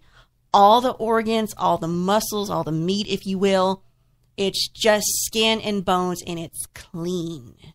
There's no there's no gore, there's no blood. In fact, I believe they tested, splatter. They went and got slaughterhouse blood, and they poured it in the same area where they saw the calf. They wanted to see how long does it take for the blood to seep down into the earth, to the dirt, so you can't see it anymore. They thought maybe the blood had gone. Well, the blood can't dissipate in seconds, because that's how long this took, was just seconds to minutes. So that blood stayed there for days that they poured. but there was no blood on the scene around this calf. And that was a search for, a possible explanation, so... That calf was taken, quickly cut up, and put back within the space of seconds to minutes is what they're trying to get. And that's from the perspective of the Gormans. Of the Gormans. And, one might say it could have been a dilation of time. They did not hear or see any of that happening. Mm-hmm. And they were close by with their back turned. Well, I'm guessing. So, again, this phenomenon takes an animal quietly, covertly, quickly.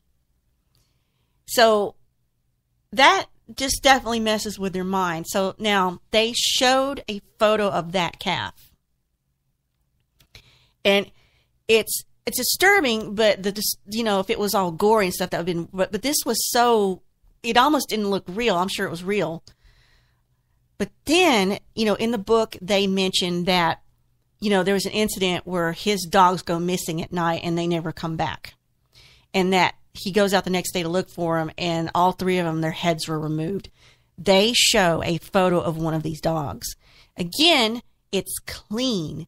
There's like dog body, no head, no blood, just no head. Right. There's no head. And although it did talk about that in the book, but you see it in the documentary. I actually see the picture of the dog. And it's not gory. It's just like... And what I found fascinating about that is... Head gone. Because, you hear about, all the cattle mutilation, right? Mm-hmm. And, but beyond that, you didn't really see anything about the dogs until that point. Yeah. That, I don't know if they kept that for some reason because it's a dog, or they did it out of respect to the Gormans because that's their pet. They loved it, That could have been a reason, they just needed time to get past that. But now there's cattle mutilation photos out there from all kinds of different areas across the world. But this specifically, what happened to the ranch, I don't know if any of that had been released before. So that was startling to see. So the last thing I'll mention is these are examples of this phenomenon is intelligent. It's paying attention to what goes on at that ranch. It listens in. It's malevolent. It's messing with them. It has no regard for life. It had no regard for life. That dog, the calf, the newborn life, that cow, the bulls. It seems like it's psychological warfare, and I'm wondering if whoever they are, were doing this to get them to leave so they could just go on. It could go on about its business uninterrupted. I wonder. That is an interesting take. Just like, it's like, what more do we have to do to destroy your life short of hurting you to get you out of this area so we can go on about our business with our Bigfoots and our, portals and our dire wolves and, Did you bring up the fact when Mrs. Gorman was going to take a shower? That's part of that poltergeist phenomenon. I thought that was interesting. Go ahead and... I'm trying to think of what she brought into the... She came into take a shower. She brought in a hairbrush and her folded up pajamas and a towel and set it on, I guess, the counter by the sink. Took the shower, stepped out of the shower. Those items are gone. And the door was... And her door was... The bathroom door was locked the whole time. Mm-hmm. So things maybe not as creepy as the other stuff, but you clearly bring something to the it's just more stuff to add to the file. Well, I found the black beings really creepy because I got this image of seeing these in my mind, and I said it would be kind of the icing on the cake is if they had like red dots for eyes, and that's just freaky. Well, I also saw on that website, the .org website, a supposed photo of red birds at night, like glowing red bird beings. Wow. Flying in the sky. Well, that site has more things on it than was ever talked about in the book or anything, so I don't know. Right. You have to take it with a grain of salt. Yeah, I'm not sure about that stuff. Well, I guess at this point, would you ask me a question? Would I? rather. Well, I was going to save that for... Okay, we could save it until after. end. I know that I'm looking forward to that. You know, our tradition. I'm going to pose him a question, and when I ask this, I want you to ask it of yourself, listener, when I get there. So, all right. Well, it's a little early to take the break, but not that early. Yeah, it's still early. So you're listening to Spaceboy Universe. We'll be back with some more juicy talk.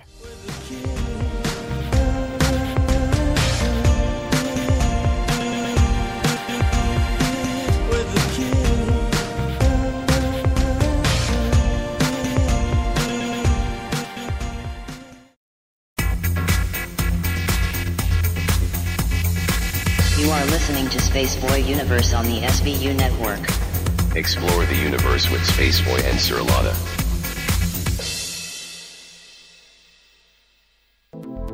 Greetings, Space Cadets. Let's see what's in the sky tonight in the Spaceboy Universe. Tonight, in the eastern sky, we have Spaceboy Universe rising above the horizon in glorious splendor. And in the west, we can see Surlana's Majoris, which is visible at 9 p.m. Central Standard Time, just below the K28 belt. So keep your eyes on the sky and listen to Spaceboy Universe.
You are listening to Spaceboy Universe. Here are your hosts, Spaceboy and Surlana. All right, we're back. And we've been talking about this interesting topic, which is the hunt for Skinwalker. And, based on the documentary that's currently out. And yes, I highly recommend watching it. It's a fascinating documentary. In fact, I'll take that and I'll dip into the timeline here. Mm-hmm. So I told you 1996, the Gormans sold the ranch to Bigelow for $200,000. So Bigelow puts together NIDS, the National Institute for Discovery Science, to go out there and like they build a little trailer house and they stay there on the property to research and document and record. And of course, they can't get anything because this phenomenon is ready and it knows. It seems to even know what NIDS wants to do before they finish the thought. So they stay there and they invite George Knapp to come out there, which I told you, and then Knapp comes out, he stays overnight. Nothing happens because they were ready for it. Well, in 2004, NIDS shuts down. NIDS gets replaced by Bigelow Aerospace Advanced Space Studies. That gets formed. That's BASS or BASS, whatever. Mm-hmm. And the assumption is that BASS has some other clandestine mission here and that they may have a government sponsor about to come on board. Well, in 2005, we get The Hunt for the Skinwalker by George Knapp and Kelleher. And that's how I guess it comes to public attention. Then we find out now, but back in 2007, the Advanced Aviation Threat Identification Program, ATIP, formed, and we learn now it was a secret investigatory effort funded by our government to study UFOs on the Skinwalker Ranch. Now, that's what I didn't understand from the documentary. ATIP was formed just to go look at Skinwalker Ranch. Our government funded that. We funded that. Taxpayers funded that. So, you come on down here, 2012, BASS loses funding from the Department of Defense because Elizondo explained about it, and he says officials think they're going to learn about ATIP because they'll find out that they misappropriated our funds as taxpayers. So, in 2013, when ATIP, this is really interesting. This timeline says on skinwalkerranch.org says, in 2013, several months after the closure of the government-sponsored ATIP program, an unusually expensive, unique-looking war monument is suddenly paid for by the government and built in Fort Duquesne. I don't know what the significance of this statement is, but it makes you wonder about money. So in 2015, Jeremy Corbell, who is the director of this documentary we're talking about, creates the website hunttheskinwalker.com, and he was going to produce this documentary, but he had started it back in 2015. So in 2016, the ranch gets sold again for $4.5 million to an undisclosed buyer. And I'll talk about that in a second. So in 2016, they believe that Bigelow's space thing has been disbanded because the security team had left the ranch and the new owners put in their own security forces. Now, this is what I'm talking about, you talk about the guns.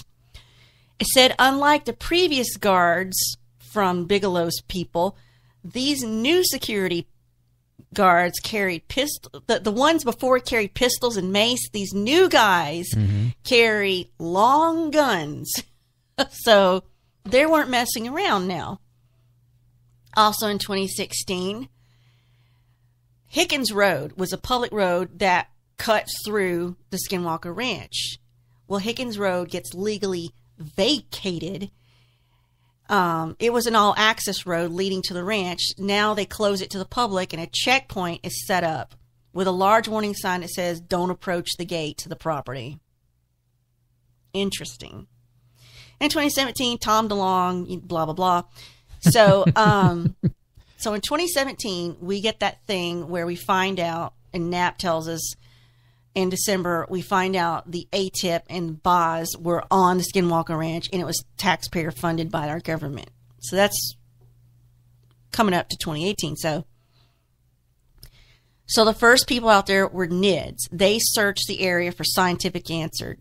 They started looking for scientific reasons that this was happening, like, for instance, hallucinogenic plants, anomalies in the geomagnetic terrain, in the terrain. Is there something that's causing people to think they see things or encounter things or hear things? And, of course, they don't find any of that. Now they have cameras set up and they have all kind of things ready to test and document. But because they're trying to use scientific methods, the challenge was it's not a lab-controlled environment. The same phenomenon never repeated. Like if you saw a strange light one night, you weren't going to see it the next night. You may never see that specific light ever again. It never repeated the same thing. Like one day you'd see a Bigfoot, then you never see it again. Then there was a dire wolf, and then you never saw that again. And so it's not like they could watch the same spot for the same thing. It just never happened that way. Right. So it was kind of like they couldn't repeat the same thing over again for, like, you know, when they do an experiment. So it was. They couldn't make something happen either. It was all random. Dr. Eric Davis and Dr. John Alexander say this thing knew what NIDS was doing. They knew what NIDS was going to try to do before they even did it or thought about it. They anticipated, like I said, things would happen just off camera. It would be just so where you couldn't document it. Knapp and Bigelow said there's a trickster element to what goes on. This thing is playing with you, almost like it has a sick sense of humor, I guess. Now, this part, I don't know in the documentary if they were showing actual photos. I don't know if they were showing actual still images from video, or it was a recreation to illustrate what they're talking about. But either way, I had not seen any of this before. They showed these images about what some of the things some people experienced on the ranch. Nat mentioned some of these things had not been talked about before, and one of them was a phenomenon they would experience where they saw shadowy outlines or ghostly images of buildings floating in the sky. One of them was these two skyscraper buildings next to each other that were the same height and curiously resembling the Twin Towers. If this happened in the 90s, that's creepy. You know, if it happened after 2000, I don't know. And what was fascinating in the documentary, how similar it looked like some of the things we've seen, like over in China. Yes. What is that called? That crazy phenomenon. I can't think of the name of it. Where, you know, and people really, did they not dismiss that and explain the heck out of that quickly? Where you saw that city reflected in the sky. I'm like, okay, how come no one's ever seen that before? What were the circumstances that were so perfect to recreate that? How come it's never happened anywhere ever? No one's ever said anything about it. Can we make it happen again under certain circumstances? I don't buy any of that. I don't know. I just don't buy any of that. What about the phenomenon that happened at Skinwalker Ranch? Well, that given the preponderance of weirdness, it could be anything. I don't think it's that. Gosh, I can't remember the name of that Chinese thing. Was it Chinese or? Anyway, they had a name for that phenomenon, of course. But I just think they're so ready to explain everything away. They got an excuse for everything, I think. But so they showed these two buildings floating in the sky, but I don't know if that's a real photograph or a recreation to illustrate what they're talking about. Yeah. I would have to go back and look at that specific part of the documentary again just to clarify that. But just know that that's in there. Now, again, this was talked about in the book and in probably greater detail in the book, but it was disturbing enough they mentioned it again here. The report of seeing a yellow light materialize, and it gets bigger and bigger and bigger. Then it looks like these hands come out on the sides of the light and open it further from the inside of the light. They said an 8-foot thing, humanoid, a being, came out of this light. It seemed to have no head or no neck. So maybe it was just like a stump with arms and legs. So it came out of this portal and then ran off into the night somewhere onto the ranch. The word you were looking for earlier, Morgana? Fatima Morgana or something like that? Yeah. Fata Morgana. Uh-huh. It sounds like a Star Wars character. Do not engage that topic, please. Okay, so, and I told you many people throughout this Uintah Basin report seeing bright lights at night, but lights as bright as the sun that had negative health effects on some of the people that saw it. And they said something in passing that they didn't elaborate on, but it had negative health effects on birds in the area. So, and they didn't really expand on that, but I was like, I wanted to know more about that. And I told you before, and this is in the book, hearing machinery running at night, like it's coming from underground, shaking the ground, but not being able to find the source of it. And that, I guess from the 90s onward, no encounters that anyone had with this phenomenon were positive or passive. So it was all bad. Now, as I mentioned in the timeline, someone, we don't know who, bought the ranch from Bigelow in 2016. Now, that person is in this documentary, but he's disguised, his voice is disguised, and he's blurred out or blacked out so you can't see who it is. And they're like, well, why does he not want to be known? He says, well, he has got a lot of business endeavors that he doesn't want this association to damage those business endeavors. And he also doesn't want to taint the research that's going on still at the ranch. He wants that to keep going, and he doesn't want anything to tamper or mess with it. He wants to keep it, separate from, I don't know, any speculation or any prying eyes. But now, they interviewed him, and he said he's brought in new teams, new equipment, all new stuff. He says, we are entering into a new era of scientific research at the ranch. He says they now have better methods to document and measure things. He says some of the things they're trying to document and measure are unexplained signals they're picking up and infrasonic and seismic activity. I'm not sure what infrasonic is. Do you know, Spaceboy? Not off the top of my head, no. But that sounds interesting. So, but my question is, if this phenomenon is so intelligent, why does this new guy think they stand a chance of documenting it with all their fancy new equipment? I'm thinking that's sort of a hubris on his part, don't you think? Mm-hmm. Like, well, good luck to you, sir. Hope you got enough money to cover that. Something they mentioned, but they did not talk about, was odd predator activity. I don't know if that means the mutilations for the cattle or something else, or that wolf thing. They didn't really go into it unless that's what they're talking about, what they've explained. Now, the new owner did say anybody who is a non-believer about Skinwalker Ranch is delusional. So if you don't believe all this stuff, all this testimony, all this witnesses over time, you're crazy, he says. And I'm like, I guess he's been there long enough to know or see something, maybe? Probably.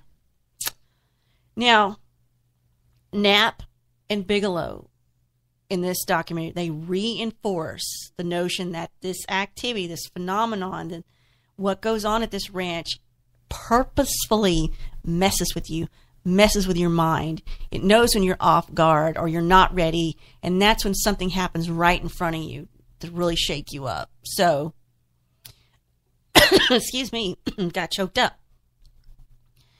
And to this day, that whole time NIDS was there, the first people to go in to try to get answers, they still have no hard evidence collected.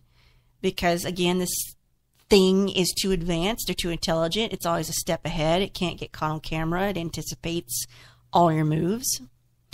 And people have been harmed by this phenomenon, and it still is going on in the Uintah Basin.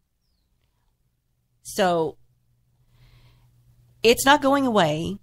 It's now a matter of national security. We've got more witnesses coming through. We've got more. We do have those photos. We've got disturbing reports from people who are credible. They say Tom Gorman had several high advanced degrees in husbandry and certification. So he wasn't just some, rancher or some rube. He knew what he was doing. So it's not like he was just some local yokel, they were serious and they knew what they were doing when it came to ranching and taking care of these animals. And it broke them mentally and financially. They had to leave, but yet that stuff followed them. So this whole thing is disturbing. It's kind of heartbreaking. And then you find out we paid for some of this research as taxpayers. Now, how do you feel about that? I don't know.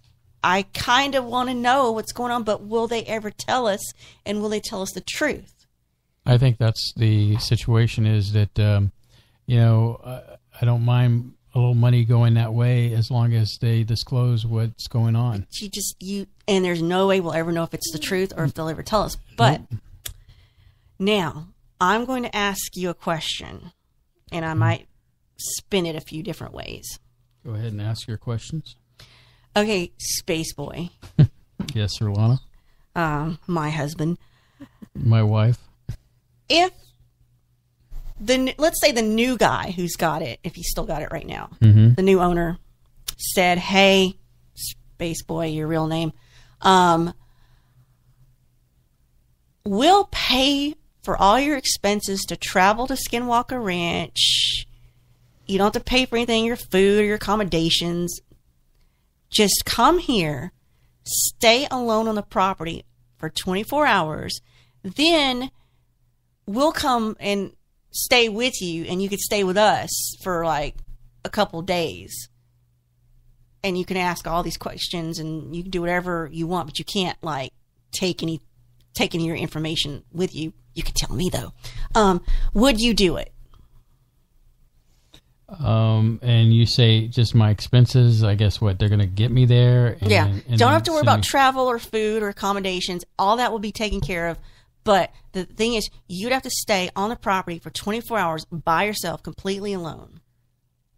And then after that, they'd come in and you could ask them questions and look at stuff. And I don't know if I'd want to be there by myself.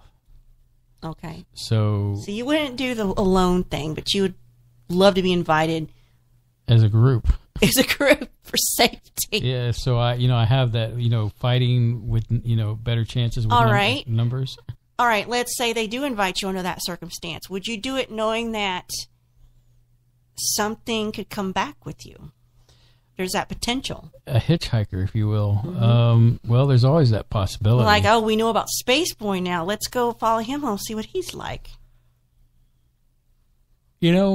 I would like to know more about the hitchhiker situation that affected whomever. I don't think we learn or... No, it's not really... Yeah, it's not really So it happened to the disclosed. Gormans. Yes. It's happened to tourists in the area. It's happened to people who have visited the ranch briefly. remember that encounter in the book where they had this guy who was desperate to get on the ranch because he wanted to meditate? Yes. And then this thing came and scared the poop out of him. And he's like, I'm never coming back here again. I'm got to get out of here. And I'm like, well, that's it showing, like, you know, the potential. It scared the enlightenment out. Scared the enlightenment right out of him. We did see a movie that was supposedly, it was called Skinwalker Ranch, but it had very little to do with the story. It was a fictionalized. It was a science fiction that sort of loosely borrowed. So be aware that that's out there, but that's not. There was nothing to that movie until the last 5 minutes, and that scared the poop out of me. Right. Because I think that was more closely related to what actually probably happened. But this particular, what we're talking about is a documentary. I'm trying to find it so I can tell Dino what the name of it is. It's called Hunt for the Skinwalker. Yeah, that's what it's called. It's in the title of our show. It's in the title. It's got a really interesting graphic on there. Mm-hmm. Like the earth itself is forming into a wolf or something. It's just really interesting. But it's Jeremy Corbell is the director, and of course Knapp is in it with, you know, Kelleher. And I was really pleased to see it, that there was updates and that this thing is going on. I'm hoping we are not paying for it anymore as taxpayers. Although I'd like to find answers, I don't think the answers are going to come to us, because I think Knapp is correct. Whatever's going on at this ranch is part of a larger question that's getting answered, but they're not telling us what the answer is. It's part of a larger story. And he says it has to do with the entire UFO phenomenon. So I'm thinking interdimensional portals. That's what I'm thinking. And I'm thinking either it's happening from their side, whoever they are, or our government has been poking the bear and they let something through and now we can't stop it. Shouldn't be poking the bear.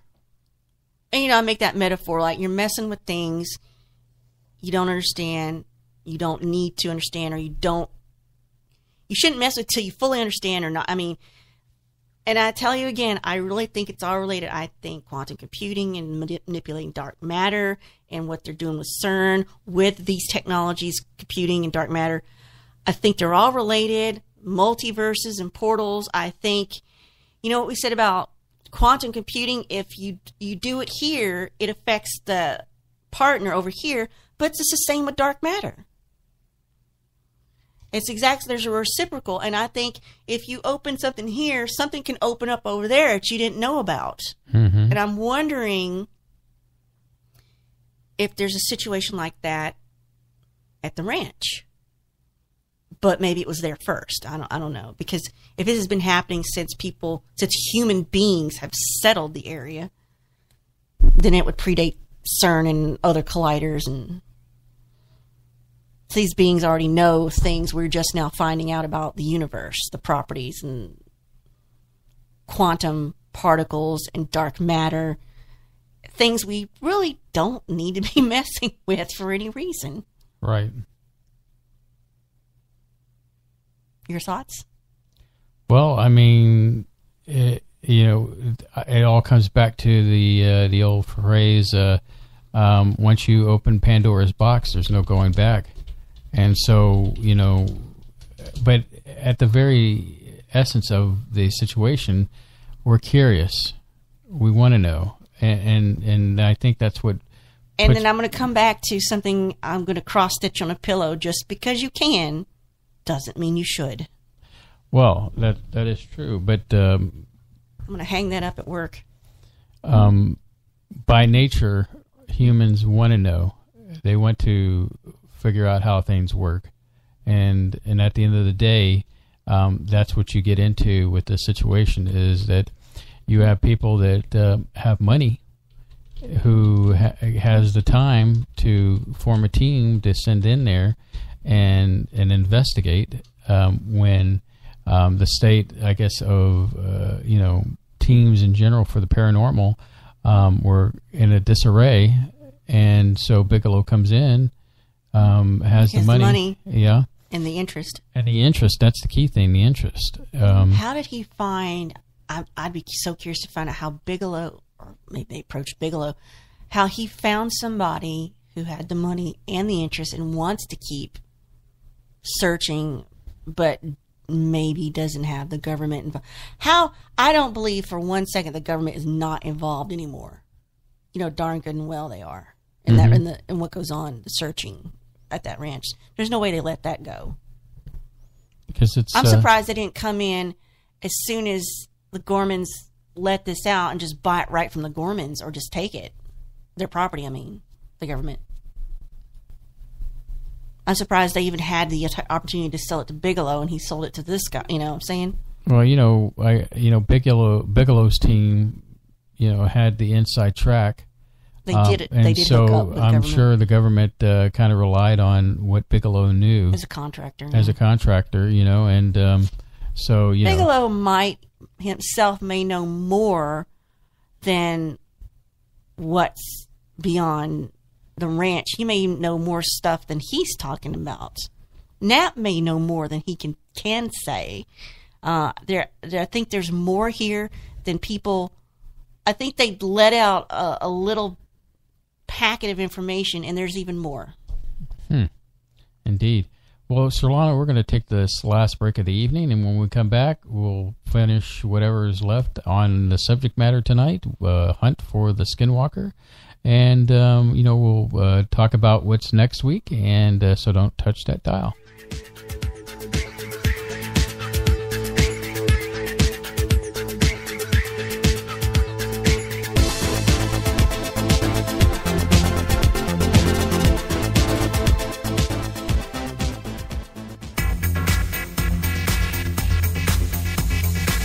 You are listening to Spaceboy Universe on the SBU network.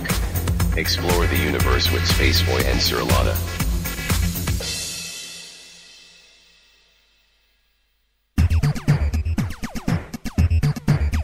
Get your game on Spaceboy Universe.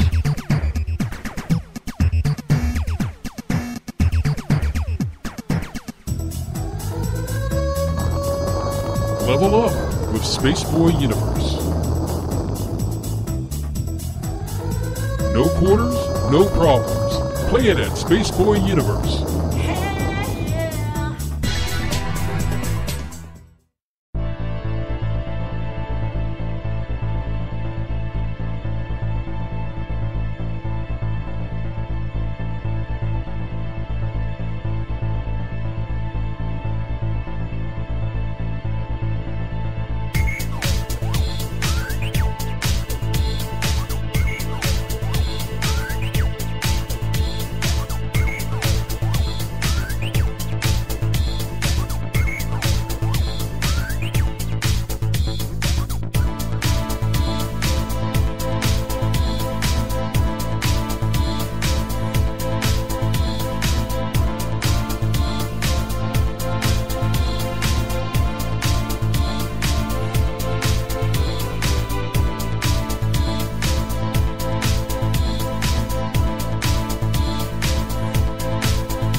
listening to Spaceboy Universe. Here are your hosts, Spaceboy and Surlana. All right, we're back. And do you have any final thoughts on the subject matter, Surlana? If you've never read the book by George Knapp and Kelleher, Hunt for the Skinwalker, go get it. Be prepared to stay up for a while after you read it.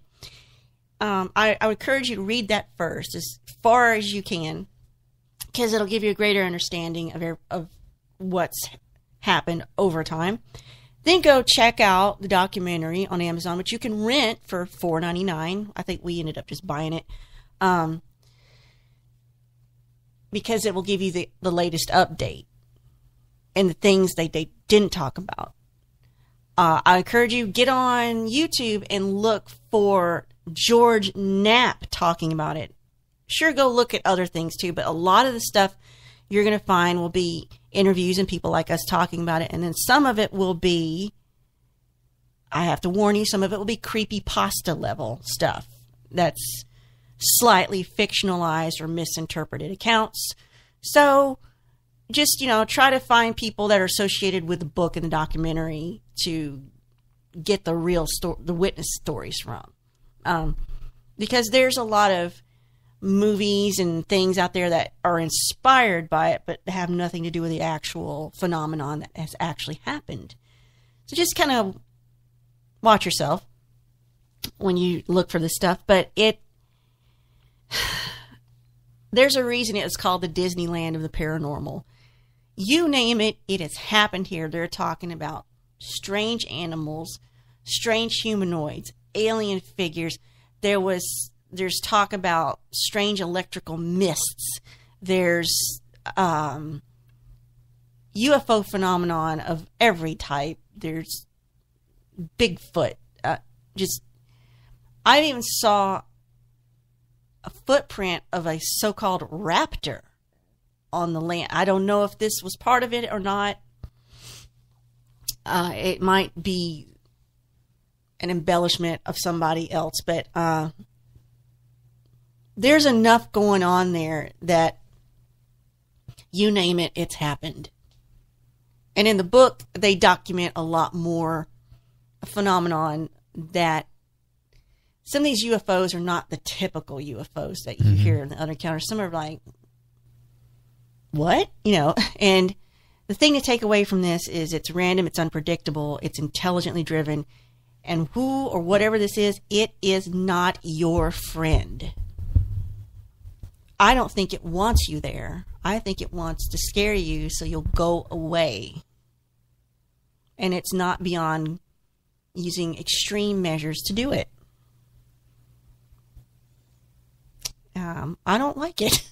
I would not go there. I don't want to poke the bear. I don't want to ask for trouble, but I will follow this story and I will keep an eye on it, and hopefully the new guy who's bought the ranch will keep us informed.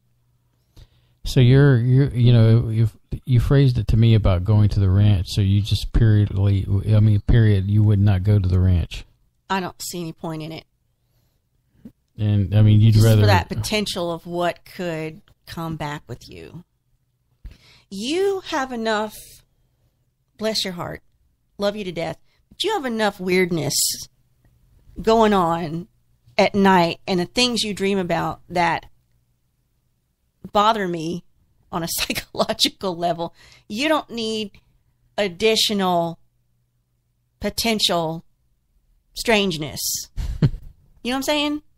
I know what you're saying, and that question you asked me the other day, and I'm like, well, if that had happened, you would probably not be alive. So I think everything's fine. What, you were referring to me, or? Yeah, you asked me if you had, in the night, because you'd had a disturbing dream. That's interesting. I don't mind bringing that up. You don't mind bringing that up? No, I had a dream. Was it 2 nights ago? And in this dream, I felt like I was, in our bedroom, and the lights were dark, and I couldn't see anything, but I could sense a presence there.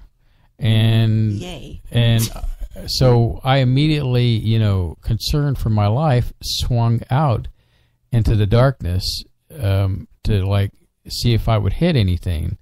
And of course, as soon as I did that, in the dream you did that. In the dream, yes. I was bombarded by a flash of light, like somebody was sending some kind of energy pulse at me.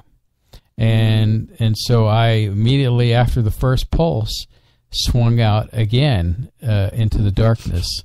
And then I got another pulse of light. And I guess at some point I kind of woke up because my concern, well, one, I felt so disturbed by the I guess the dream that I kind of woke up. And then my next feeling was, holy smokes, did I just like hit Surlana while she was sleeping? Of course, Surlana. I was like, if you had, you wouldn't be alive to see the next day to talk about it. And that cracked me up. It'd been the last thing you ever did. So it was just really bizarre because the flash of lights were so vivid. And it was starting to freak me out, you know. But I mean, there I am laying next to you, passed out to the world, you know. But that's not uncommon for the kind of dreams I have, because you how did you put how I am as far as when it comes to dreams? You're vividly creative. You and I we're so creative with our dreams. You have these ones that are more thought-provoking, disturbing, where mine are just random, like, what, WTF, I don't, you know, mine are just, you know, kind of benign, except for the zombies and stuff, but, yours make me pause, and I go, huh, because you know, it does make me wonder, although I don't want to speculate too long on it, and I'm like, let's just bury that deep in our conscious and not talk about it ever again. And of course, the ultimate is the moment I talked in my sleep that disturbed you.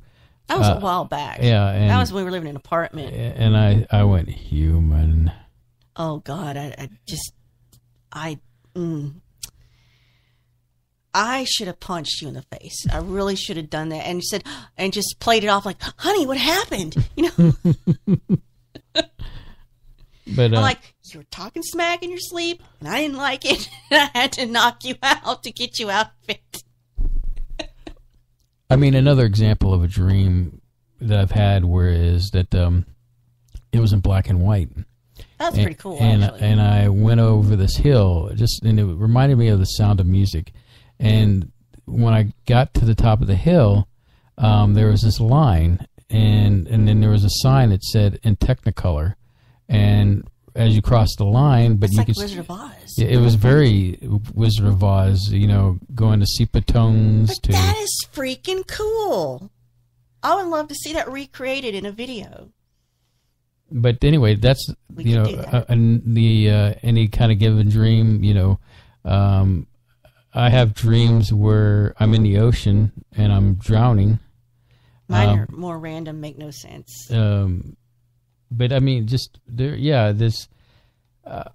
Why do I dream about zombies when I don't read about them? I don't watch them. I don't like them. I don't care about them. I find them boring. They're nowhere in my mythos. I don't think about them, but I dream about zombie apocalypses. And I cannot recall ever having a zombie dream. Is it because I don't want to, and I don't like them, and I don't care about them, that I do dream about them? And my brain's like, well, let me show you some zombies. I'm like, no, boring. But yeah, I told you a dream I had that was really elaborate and intricate, and I wish I could remember more, because it looks like that would have made for a good short story or a book. I just wish there was technology to record dreams, that even the parts that don't make sense that you miss, because you can go back and fill them in with things that make sense and make stories that other people would like. I wonder if that's how Stephen King does it. I don't know what Stephen King does, but some of these writers are so prolific. Yeah. Like, where does he come up with all that material? But then my friend Leanne has the same thing. She had to start a file of ideas for stories she doesn't have time to write. It's like they're tapped into something on another level I can never hope to achieve or reach as far as creativity, and I'll never get there. See, I can kind of relate that to music. You know, there's a lot of projects I start, and, you know, at that time, it's, you know, just an idea, and then I'll revisit that. It could be days, weeks, years before I come back and visit a particular song, and I'm able to complete it. So I can kind of see from a writer's standpoint of view when writing books. What about the situation I've been through where I had this period of time from, like, let's say 2004 or 5, 4, just before I met you, to, let's say, 2015, where I was creative when it came to making stuff in Photoshop. If you want to call it artwork, that's a loose term, that's subjective. I'll call it artwork. And I would just crank these things out, two or three things a day, or at least once a day, and then it just died. And I had nothing. And I don't know if it's because I was creating stuff for the universe and that took up all my time, or I don't know. It's just like something inside me just shut down, and I would even try to do a tutorial for something cool that I saw, because those exist, and it wouldn't, I don't know, it didn't come together. Nothing was right. I was not inspired. And it just but 2 weekends ago, or a weekend ago maybe, I was looking at something on Pinterest, looking at something silly as far as silly cat art, and I thought, well, shoot, I got all these photos of our cat Muffin. I'm going to do something silly. And I made a bunch of silly pictures, and it made me so freaking satisfied. The one I made of her wearing a bandana, resting on top of a hot dog, it's my wallpaper. I'm looking at it right now on the desktop, and it just makes me so freaking happy. And it's like the first independently creative thing I've done in a long time. And then now it's kind of drifting away again. So I don't know what it is. Did I tap into something for a while and now it's gone? Is it ever going to come back? I don't know. Is that a legitimate thing, or is it just you get busy, or you get depressed, or you get bored, and it just... Well, I can speak on the subject matter of, lately I've been kind of, music has not been flowing through my veins, so I shifted gears, and what have I been doing? I've really been pushing our social media, and that's work. But it's been I find it creative in the sense that of trying to pipe out interesting graphics, articles and graphics and things like that. And so, just because I've been, I guess, muted on one particular talent that I do, I've been able to use my creativeness in other endeavors, and I've enjoyed what I've been doing. So, well, good, because that's not what you told me the other day. But I won't. I won't get into it here. What? I'm confused by what you're saying. I think it was part of your elaborate passive-aggressive guilt trip scheme. My goodness. But we won't go into that. Yeah, but then you criticized something that I did, and it was like, well, that's just wonderful because you used to do this, and Yeah, I was being a snot. I admit it. I mean, I was kind of like, hey, I'm doing this, and you don't have to do it now. See, this is the part where the angst has built up, marital thing, and the thing is we'll get into more of that next week. But the thing is that I took on a responsibility for the universe that you were tired of doing, and we were paying for something that helps facilitate I'm just like, that. Oh, boo-hoo. And it's like, so you've got to do it for a while. It's and not I'm going telling to you, kill I'm enjoying it, doing it. And I think our numbers reflect that in YouTube right now. I am so freaking proud of you. I could not be happier with what you're doing. Even our numbers. I pat you on the back. Okay, let's give an update to Some our... of your graphics are a little busy for me, but that's just me. It's clearly working. Don't worry about what I say. Give the audience our current following on Spreaker? I noticed it jumped a little bit. We were at one number for months and months and months, Around and now we 800 are something. at 1,000. We're over 1,300 followers. Yay! That's It good jumped. stuff. It really jumped. So, Mhm. And it's jumped to the point where I came here and made sure you weren't posting compromising photos of yourself to get views. no, I think we And did I'm a like, show did on you social media. that- Sell your soul to the devil? No, who's to say I'm not the devil? I did take a really evil picture of you earlier. I was like, why are you looking so evil? So, yeah. The thing is that Whatever you're doing is awesome. Numbers are increasing, and I should probably ask you about that at some point. And if this works, maybe I could get you a job as a social media expert, and you can that would be fun. emerge from your chrysalis as a beautiful social media butterfly. That would be nice to change gears from Sorry, I being dropped my phone on the desk. IT guy to that. So, so next week we're going to be celebrating. Let's talk about next Saturday night. Season 3 of Spaceboy Universe starts, and once again, as I talked about this at the beginning of the program, is that technically we've been doing this 4 years, but the first year I said was our pilot year, and so didn't really count it as a season. And then we really got into seasons 1, 2, and now 3 is coming up. And I look forward to talking about the various things that have happened over the years that we've been doing the broadcast, and the people that have stuck with us since almost the beginning, and like K28.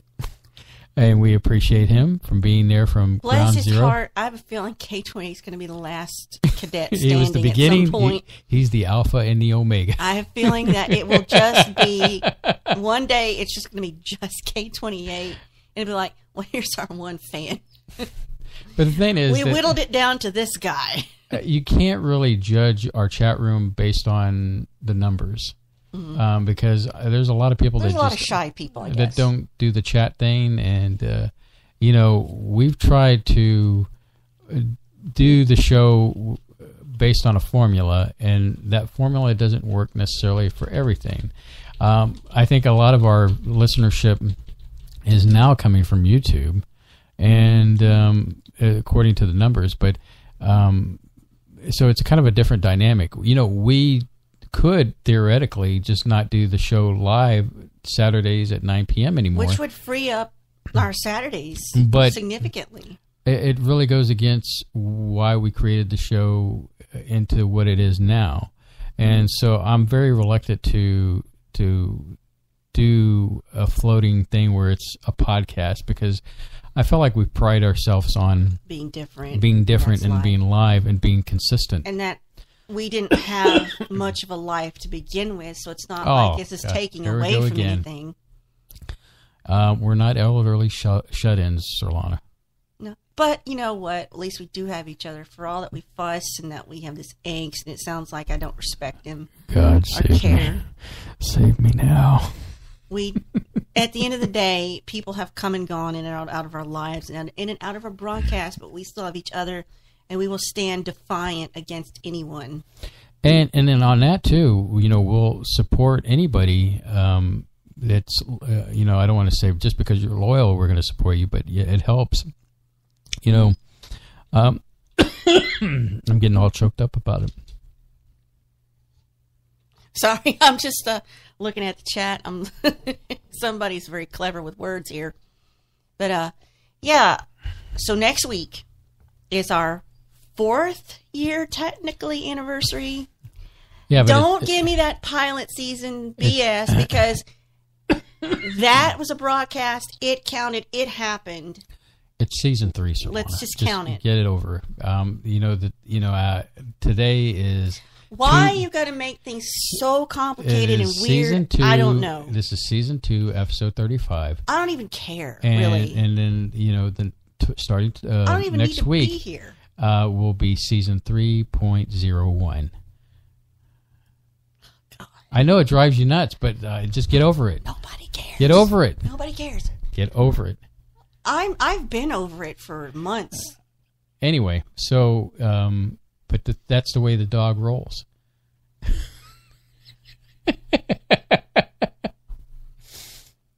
I know. I don't know why I said that. It just came out of nowhere. I should start doing interviews for my replacement. You're not going to have anybody replace yourself. Well, you can if we get the right technology available. You'll have enough samples of me. It'll be just like, and it'll all be, yes, dear. Whatever you say, dear. You're correct, dear. Oh, you're awesome. I don't want that malarkey. You know that's not true.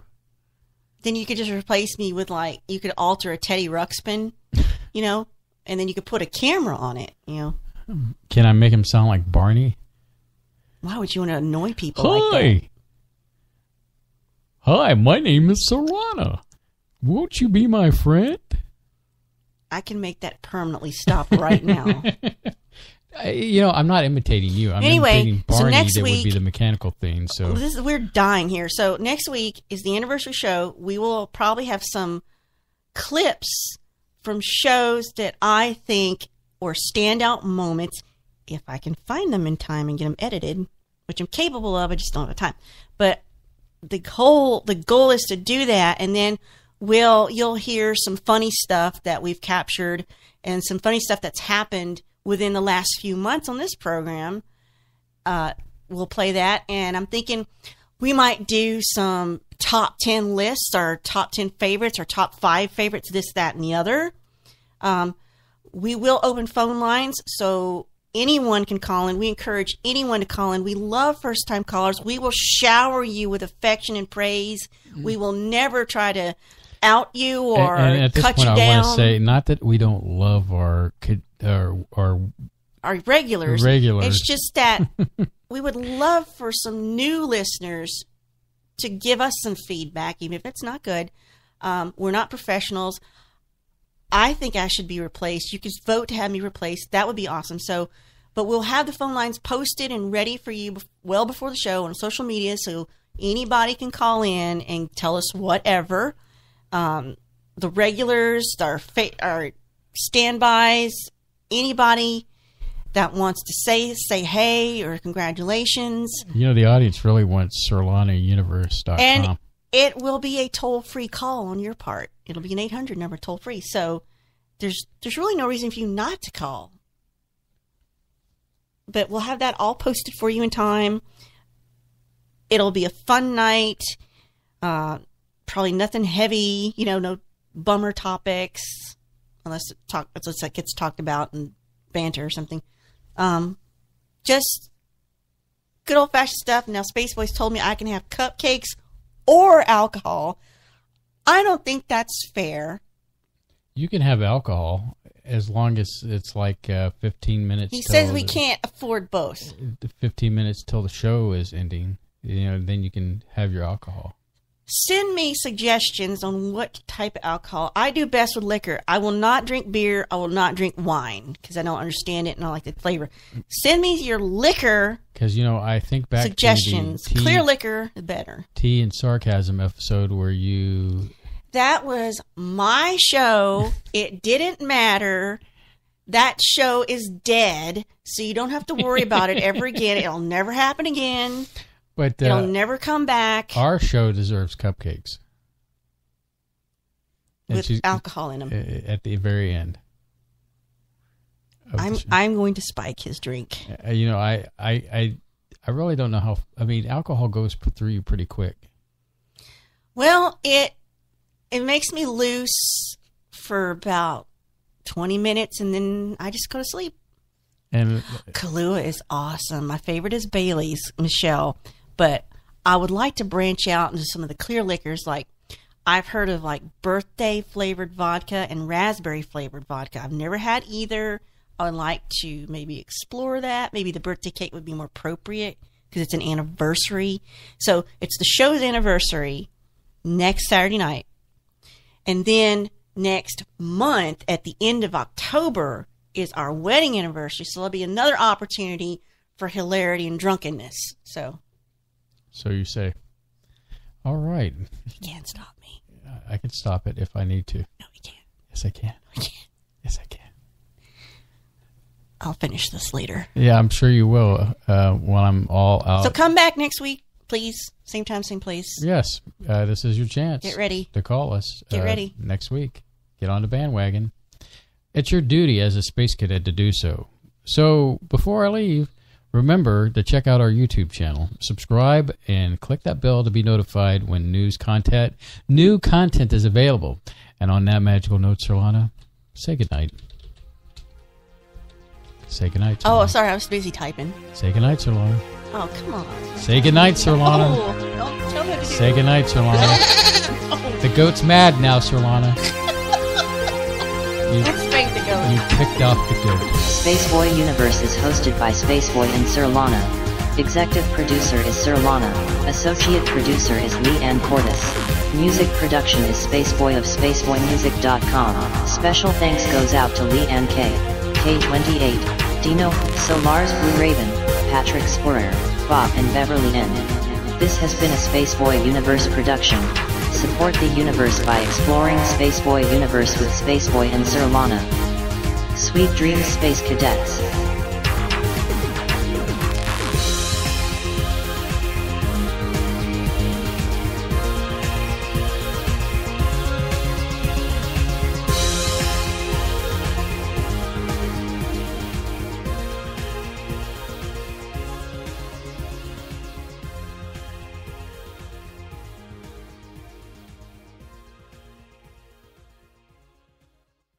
You are listening to Spaceboy Universe on the PAUK Radio Network.